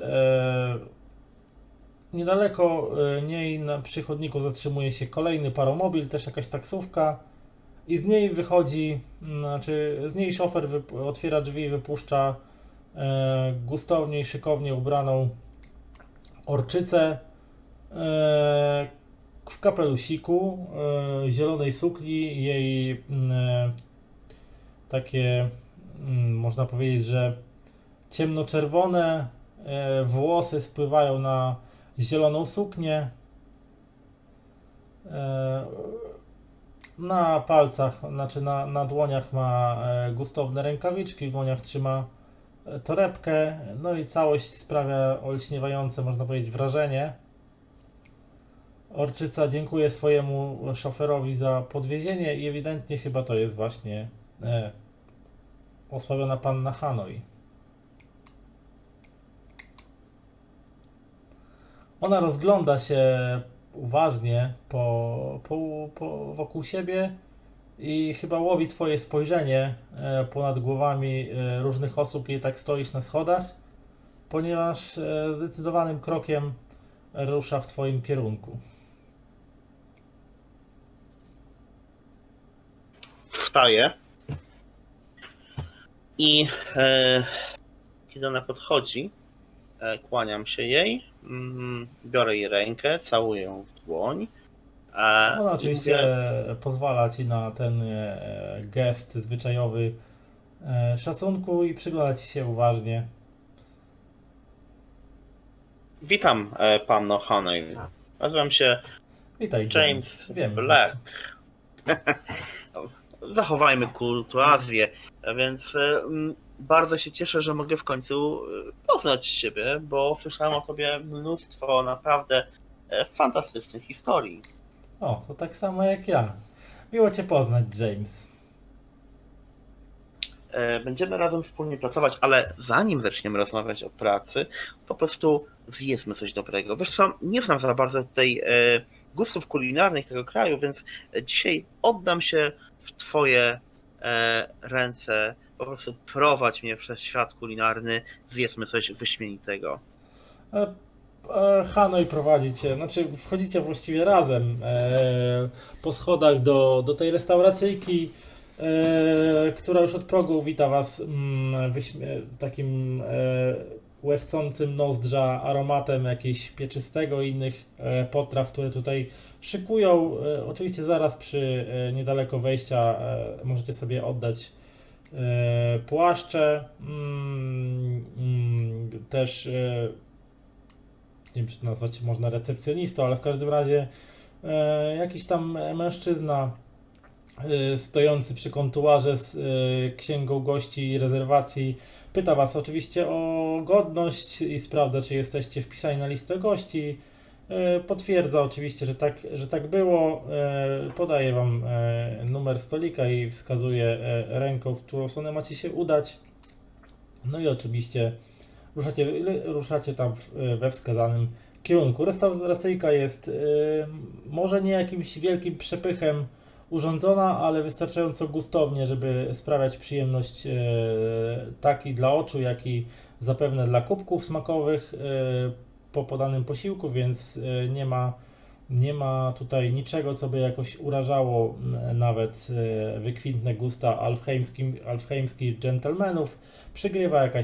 W tle przygrywa jakaś spokojna muzyczka, prawdopodobnie odtwarzana przez jakieś krystalograficzne radio zamontowane gdzieś tam zapewne na zapleczu całości. Krzątają się tutaj kelnerzy, co i róż donoszący gościom do stolików jakieś tam jadło, napitki. Wysiadacie, znaczy docieracie do swojego stolika. Zgodnie z zwyczajem oczywiście odsuwasz pannie Hanoi krzesło i robisz wszystko zgodnie z etykietą, żeby, że tak powiem, podkreślić szacunek tak do kobiet, jak i podkreślić swoje dystyngowane wychowanie. Siadasz naprzeciwko niej, zjawia się jak znikąd, zjawia się oczywiście kelner uśmiechnięty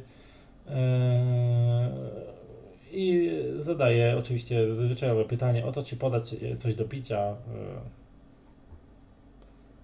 No więc ja pytam po pierwsze moją towarzyszkę, na co ma ochotę, Powiedziała, że na jakieś wino. a ja poproszę Monkey Shoulder Whisky. Kelner skłonił się oczywiście nisko i zniknął. Zniknął gdzieś tam na zapleczu kuchennym, żeby po niedługim czasie zjawić się z zamawianym przez was trunkiem. Podał karty dań.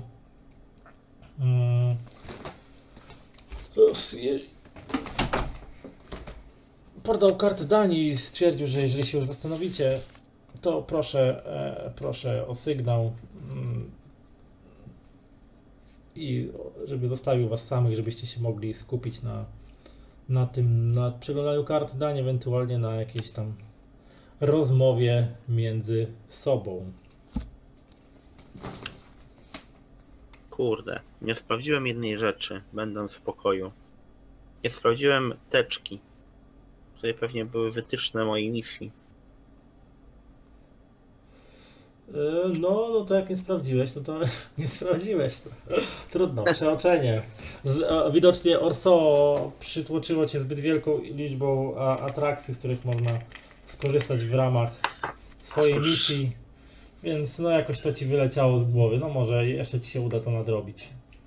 Panno Hanej, po pierwsze cieszę się, że panią spotykam.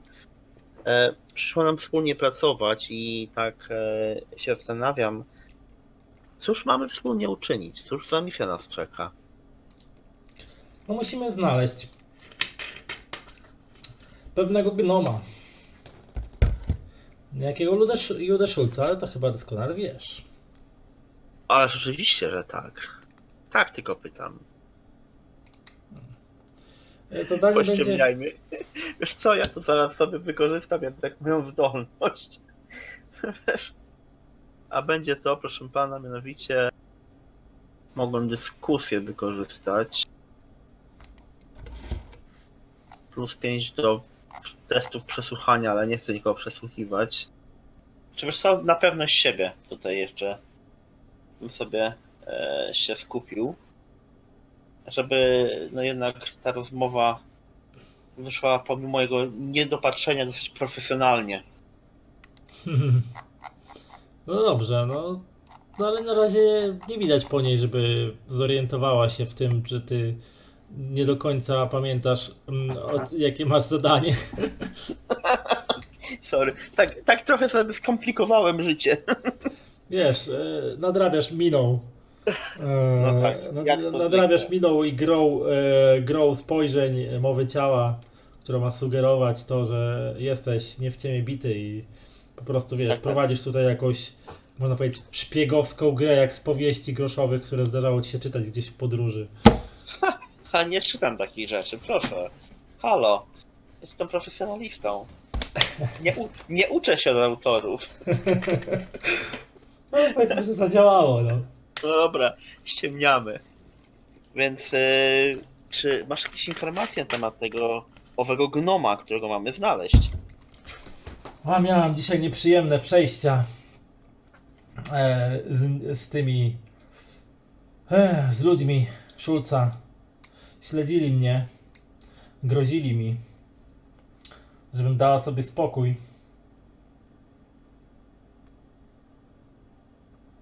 Ale oczywiście nie dasz sobie spokoju, prawda? Czy ja wyglądam na kogoś, kto łatwo sobie, kto łatwo odpuszcza? Wyglądasz Drogi. na dosyć twardą sztukę, moja droga. Jak ty wiele wiesz o ludziach. Cóż, patrzę i widzę. No dobrze, zobaczymy co tu można zjeść. Zmieniła temat. Ach, polecają tutaj kaczkę z jabłkami. Myślę, że się skuszę. Ja mam ochotę na jakąś dobrą wołowinę. Czy coś polecisz? Wołowinę, przejrzała karty. Ach tak, wołowina po sunnirsku. Jeśli lubisz pikantne przyprawy. Zawsze mogę spróbować. Zjawił się akurat kelner, tak jakby wyczuwał was podświadomie, że będziecie chcieli złożyć zamówienie. No i... Telepata jakiś. Co? Telepata jakiś, kurno. może i tak. Wiesz, dobry kelner to wie, kiedy się zjawić, tak. Więc... On wszedł w astral i zobaczył, że nasze po prostu tutaj no nie? Tak, że już jego jakiś tam mechanizm taumaturgiczny pokazał mu, właśnie chcą coś zamówić, tak. Dobra. Okej, więc zamawiajmy, to jest oko. Pytam się, Dobrze, czy zamówiliście. głodny jestem. Hanoi zamówiła sobie kaczkę z jabłkami, ty zamówiłeś sobie ową polecaną wołowinę po sunnirsku i, i oddaliście się znowu jakiejś tam niezobowiązującej rozmowie.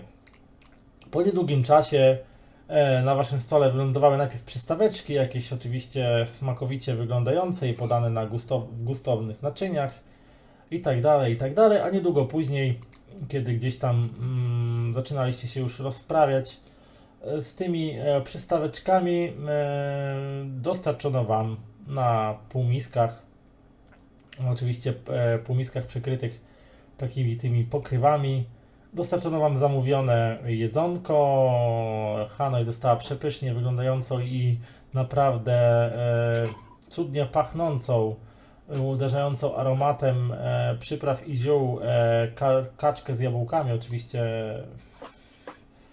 wiadomo, że nikt by nie był w stanie tego zjeść, na pewno nie kobieta, no ale żeby sobie dogodzić swojemu podniebieniu i rozsmakować się w tym, ewidentnie będzie można. Ty dostałeś zamawianą przez Ciebie wołowinę, podaną z jakimiś ciekawymi warzywami, których części widziałeś po raz pierwszy na oczy. Widocznie to były jakieś dalekowschodnie wiktuały.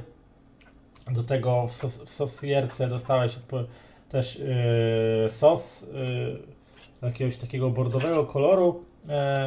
Z tym, że Hanoi rzuciła Ci z uśmiechem, że z sosem nie przesadzaj, jeżeli nie jesteś uczulony na zbyt dużą dozę pikantności. A mięso, które miałeś oczywiście też na półmisku parujące, wyglądało smakowicie i też było świetnie doprawione jakimiś tam ziołowymi przyprawami, które już samo w sobie pobudzały zwiększone wydzielanie śliny w śliniankach i mogliście się zabrać do pałaszowania, popijając oczywiście wybrane przez siebie trunki i tam co jakiś czas wymieniając się jakimiś ciekawymi, nieraz kąśliwymi uwagami, żarcikami i temu podobnej konwersacji. I gdy tak spożywaliście sobie to jedzonko i sobie miło spędzaliście czas, nagle od strony wejścia do waszego stolika podszedł gnom, ubrany w strój kuriera. Niósł on ze sobą znaczy taki bukiet, to właściwie taki bardziej koszyk, ale taki bukiet pięknych, czerwonych róż, naprawdę dobranych z wielką pieczołowitością, co już mogło się ocenić na pierwszy rzut oka, obwiązanych jakąś tam wstążką w złotawych kolorach. I podszedł do waszego stolika, spojrzał na pannę Hanoi, no i spytał się, czy pani Hanoi? Ona tam potwierdziła skinieniem głowy, on wręczył jej ten bukiet, kwiaty dla pani. Ona taka zdziwiona, Ja spojrzała się na ciebie, ale chyba stwierdziła, że raczej nie mogłeś jej chyba zamówić kwiatów, skoro z nią tutaj jesteś. Kurde, nie pomyślałem o tym. Ja nie Ale wzięła ten bukiet, gnom skłonił się i odszedł. A ona tak postawiła sobie ten bukiet na kolanach i z pomiędzy róż wyciągnęła liścik. Otworzyła go i jej mina natychmiast stężała. Nie wiesz, co w tym liściku było napisane, ale ona spojrzała na ciebie z takim, po raz pierwszy w jej oczach zobaczyłeś strach i rzuciła się do panicznej ucieczki. Co robisz? Czas wokół ciebie jakby zwolnił. Poczułeś uderzenia adrenaliny w swoich żyłach, bo nagle nastąpiła sytuacja, której w ogóle nie przewidywałeś dzisiejszego wieczoru i nagle dzieje się coś, nad czym w ogóle nie rozmyślałeś nad takim scenariuszem. I co robisz? Widzisz wszystko jak w zwolnionym tempie, jak sprężyna, naprawdę musi być chyba niezwykle wysportowaną i wysokiej kondycji kobietą, ponieważ zerwała się błyskawicznie. Widzisz jeszcze jak te róże podrzucone do góry, ten koszyk obraca się w powietrzu, te róże wiesz, powoli wysuwają się z tego koszyka i wysypują się i widzisz to wszystko jak tak opada na podłogę i twój umysł zaczyna gorączkowo pracować. Co robisz? Biegniesz za nią? Ona ma ze sobą ten bilecik. Nie no, ona puściła to wszystko, jak tylko odczytała na nim wiadomość i rzuciła się po prostu do ucieczki. Czy próbuję wziąć ten bilecik, żeby się zorientować, co jest na nim napisane? Sięgasz ręką do tego bileciku, który jeszcze razem z tym koszem róż spada na podłogę, kiedy kącikiem oku zauważysz jakiś błysk. Bo siedzieliście przy stoliku, gdzie po waszej prawej, znaczy po twojej prawej, a po jej lewej stronie, jak ona siedziała naprzeciwko ciebie, no była taka duża witryna okna wiodącego na widok na znaczy trochę na bulwar i ten park, a trochę na te kamienice, które tam stały po drugiej stronie ulicy. Gdzieś tam na wysokości dachu kamienicy widzisz błysk. Okej. W tym momencie łapię za stolik i staram się go przewrócić i chowam się za nim. Przewracasz stół i chowasz się za nim i w tym momencie wszystko tak jakby wraca do normalnego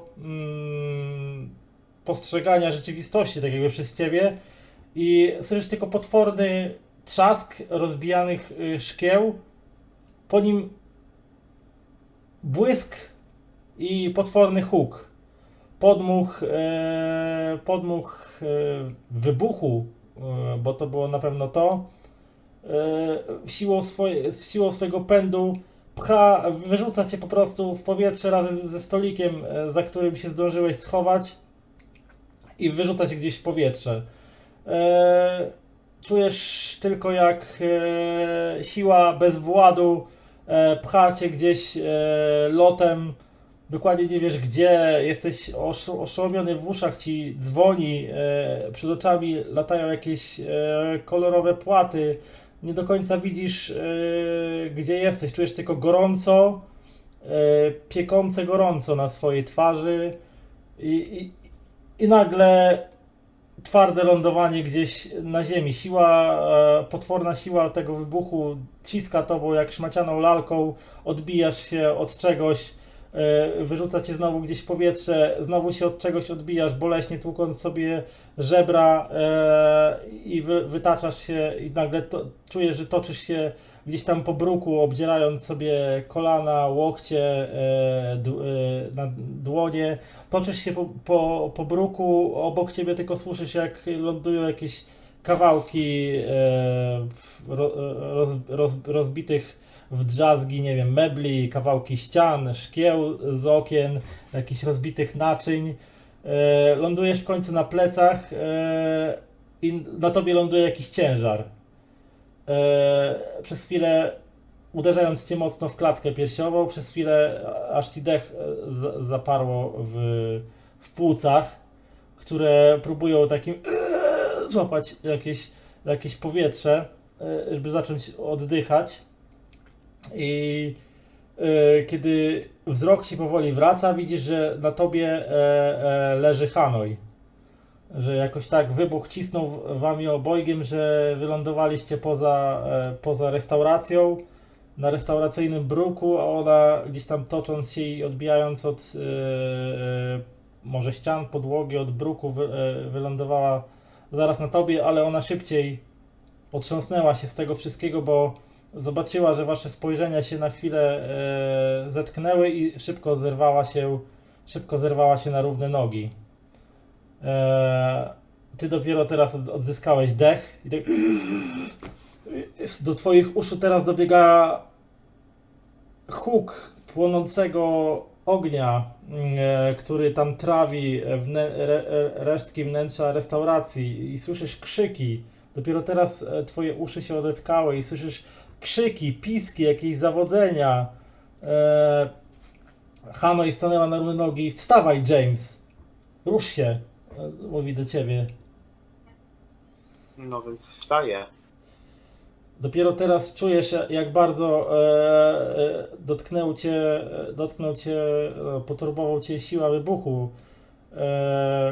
Sięgasz ręką do lewego policzka, masz na nim rozcięcie, bo na palcach chyba jakieś moje może fruwające szkła czy coś rozcięły ci policzek, bo spływa po nim stróżka krwi. Masz pozdzierane ręce, podziurawiony, nadpalony miejscami surdut, jakąś dziurę na kolanie. Ale żyjesz. O dziwo, żyjesz. Być może ta reakcja ze stolikiem sprawiła, że uratowało ci to życie. Ale widzisz, że Hadoj nie stoi w miejscu. Widzisz kątem oka, widzisz jak z gliszczy restauracji wyczołguje się chyba kelner, który was obsługiwał. Ciężko poznać w tym amoku z całej tej sytuacji, bo ciągle jeszcze nie do końca czujesz się, jakbyś potrafił się odnaleźć w tej rzeczywistości. Ale widzisz kątem oka, jak właśnie ktoś się wyczołguje z restauracji, że nie ma nogi, krzyczy w niebogłosy, pali się jego ubranie, a Hanoi gdzieś tam, widzisz, przyciska się między ludźmi, jakby, nie wiem, chciała uciec, albo za czymś szła, albo próbowała gonić. Co robisz? Biegnę za nią. Znaczy biegnę, staram się iść za nią. Znaczy rzucasz się za nią, no ale no nie jesteś, nie wiem, może ona po prostu mniej ucierpiała na tym wybuchu, bo rzuciła się szybciej do ucieczki, albo cokolwiek innego, albo jest po prostu twardsza od ciebie pod tym względem. W każdym razie ona porusza się nieco szybciej, ciężko ci za nią nadążyć, boli cię noga, strzyka ci coś w kolanie, no bardziej to takie kuśtykanie bardziej niż bieg, no ale starasz się jakoś szybko, jeszcze do tego tłumy gapiów, którzy gdzieś tam, niektórzy próbują cię zatrzymywać, coś tam łapią cię za ręce, nic się panu nie stało, lekarza, coś tam, wiesz, a ty przepychasz się za nią i próbujesz tam zatrzymać, ona coś tam krzyczy, odwraca się co jakiś czas do ciebie, James, rusz się, i pogania cię i za czymś, łapmy go, mówi, i ty próbujesz biec za nią, ona gdzieś rzuca się w jakąś boczną uliczkę, ty rzucasz się za nią, no i tak biegniecie, po chwili nieco odzyskujesz nieco sił, gdzieś tam, nie wiem, zastrzyk adrenaliny, czy cokolwiek innego sprawia, że nieco w mniejszym stopniu odczuwasz ból potłuczonych kończyn, ruszasz się nieco szybciej i widzisz, że ona goni tego gnomiego kuriera, który dostarczył jej ten bukiet kwiatów z jakąś wiadomością, której niestety nie zdążyłeś przeczytać. No i ona goni tego gnoma, a on ewidentnie przed nią ucieka, co i rusz skręcając w jakieś zaułki, co i rusz na przykład wpadając w jakąś bramę jakiejś kamienicy. Ona biegnie za nim, nie zatrzymując się, ewidentnie próbuje go złapać. W końcu tak naprawdę do końca nie jesteś pewien, jak długim czasie tego pościgu, ponieważ to wszystko sprawiło, że trochę zgubiłeś rachubę czasu. Wpadacie w kolejny zaułek, gnom ewidentnie przestraszony tym, że no, wasze dłuższe nogi sprawiają, że ciężej jest mu przed wami uciekać i co chwilę skracaliście do niego dystans. Wpada w jakiś zaułek, przewraca jakieś tam kubły ze śmieciami, próbując się od was odgrodzić, ale nic mu to nie pomaga, ponieważ Hanoi z determinacją godną podziwu cały czas go próbuje dogonić i złapać i zatrzymać, aż w końcu on dobiega do płotu, czy to jakiejś ściany kończącej tej zaułek, pod której są ustawiane jakieś skrzynki. Jesteś świadkiem, jak gnom zaczyna się wdrapywać na te skrzynki, ale z racji mikrego wzrostu i próbuje przeskoczyć przez tą ścianę, ale z racji mikrego wzrostu ma to znacznie utrudnione i w tym momencie chyba chyba ostatkiem żelaznej woli orczyca nabiera większego rozpędu, odbija się od skrzynki, przebiega, nie wiem, po ścianie kilka kroków i takim pięknym szczupakiem rzuca się na gnoma, łapiąc go w pasie w powietrzu i oboje spadają z tych skrzyń z powrotem na ziemię i sturlają się i ona przytrzymuje tego gnoma, który zaczyna się wydzierać. Puść mnie, ja nic nie wiem, puść mnie. A do niego, spokojnie, nic ci nie zrobię, chcę tylko porozmawiać. I Wow. ty już powoli tam właśnie do nich doczłapałeś, no i w końcu widzisz jak Hanoi tam zebrała się i trzyma tego szarpiącego się gnoma, który ewidentnie jest przestraszony i wystraszony i on tam, ja nic nie wiem, no puść mnie, ale spokojnie, ja ci nic nie zrobię. Ja nic nie wiem, kazali mi tylko dostarczyć wiadomość. Kto ci kazał? Mój szef.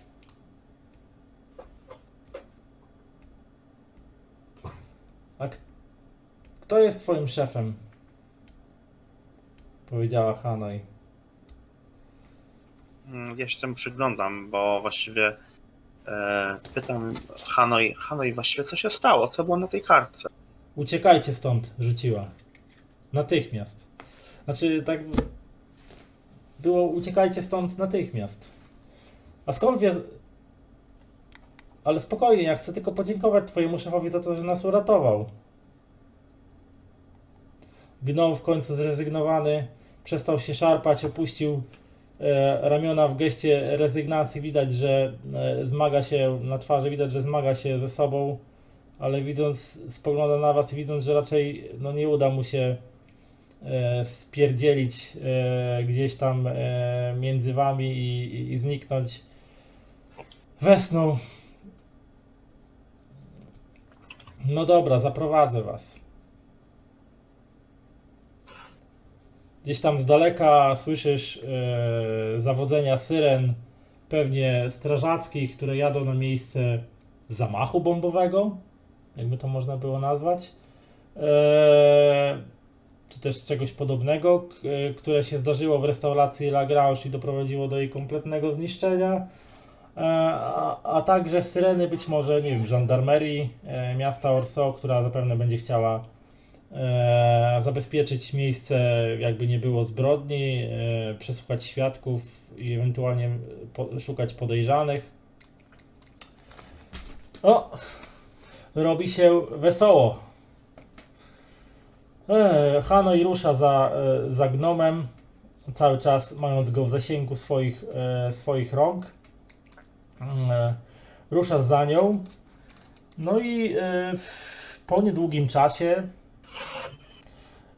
zmieniacie, on gdzieś kluczy jakimiś zaułkami, jakimiś przejściami, skrótami między budynkami i tak dalej. Raczej, że tak powiem, przechodzicie przez rejony, przez które normalnie byś nie spacerował, nawet poznając topografię miasta, no ale gdzieś tam gnom was prowadzi w miarę żwawym krokiem, na tyle, żebyście za nim nadążyli, co raczej nie jest problemem z racji tego, że mimo wszystko przewaga wzrostu daje wam dłuższy krok, przez co nawet kuśtykając jesteście w stanie nadrobić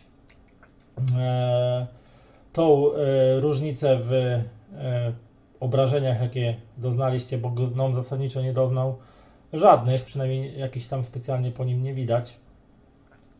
Więc on po takim niedługim czasie zmieniacie lokalizację i z dzielnicy ewidentnie artystycznej, rozrywkowej wchodzicie na teren znowu dzielnicy przemysłowej, więc zmieniacie rejon miasta. No i tutaj po jakimś czasie, późno wieczorową porą, docieracie przed budynek, na którego szyldzie widnieje napis wyblakłymi literami Landsman i wspólnicy rzeźnia. Więc gnom przyprowadził was do rzeźni niejakiego Landsmana. Coś ci to świta w głowie, bo przecież niedawno rozmawiałeś, jeszcze kilka godzin temu, rozmawiałeś z ogrem Pierrem, Dokładnie. który powiedział ci, że pozytywki powinieneś szukać w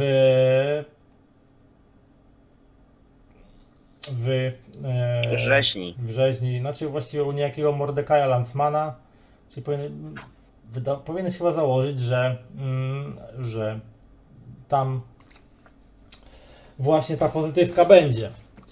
No i docieracie na miejsce. Gnom was prowadzi na zaplecze tej rzeźni, która już o tej porze niejako jest zamknięta, ale jak się okazuje w pomieszczeniach biurowych na piętrze, na które prowadzą metalowe schodki od hali tej produkcyjno-magazynowej całego tego przybytku, docieracie na górę, gdzie widzicie, że w biurze, gdzie na szybie w przeszklonych drzwi też tam wyblokłymi literami napisane jest Landsman i wspólnicy, pali się światło. No i gnom wprowadza was do środka. Na powitanie z biurka wstaje również gnom, tylko starszy wiekiem. No i nieco potężniejszej budowy, takiej bardziej krępej, można powiedzieć, że umięśnionej, jak na gnoma. No dosyć postawny jegomość. Już widać, że raczej w bardziej podeszłym wieku, bo ma siwiejące włosy, brodę, no modłę winlandzką, czyli takie bokobrody łączące się z wąsami, a dół podbródka wygolony na gładko.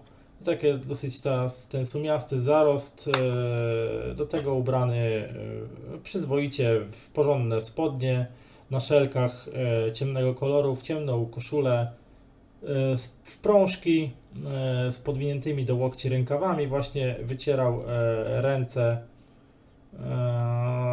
w jakąś tam brudną szmatę i wstał na wasz widok, spojrzał się na dzieciaka, a więc jednak ich przyprowadziłeś. Znaczy na tego młodego gnoma, więc jednak ich przyprowadziłeś. No dobrze, podszedł do was, wyciągnął rękę. Mordekaj Landsman jestem. Witaj, nazywam się Black. Miło cię poznać. W ogóle okoliczności są jakieś bardzo dziwne naszego spotkania, bo i tak miałem się do ciebie wybrać. No widzisz. Ale skoro już się przedstawiliście, to w tym miejscu skończymy nasz prolog. Kończymy nasz prolog, ponieważ rozmowę z Landsmanem i przywitanie Stefana von Erwinga możesz sobie odsłuchać oczywiście w prologu Magdy. No dobra. Tam pod koniec, więc no, doprowadziłem was do punktu zbornego. Ale wiesz, że ja tego nie dosłuchałem do końca, więc jestem zaskoczony. Aha, no dobra, no to na Nie, tym to chyba dobrze, że tego nie przesłuchałem, bo bym nie miał takiej zabawy. Aha, spoko. Dobra, w każdym razie na tym miejscu skończymy twój prolog. Dobra, ja skończę nagrywanie.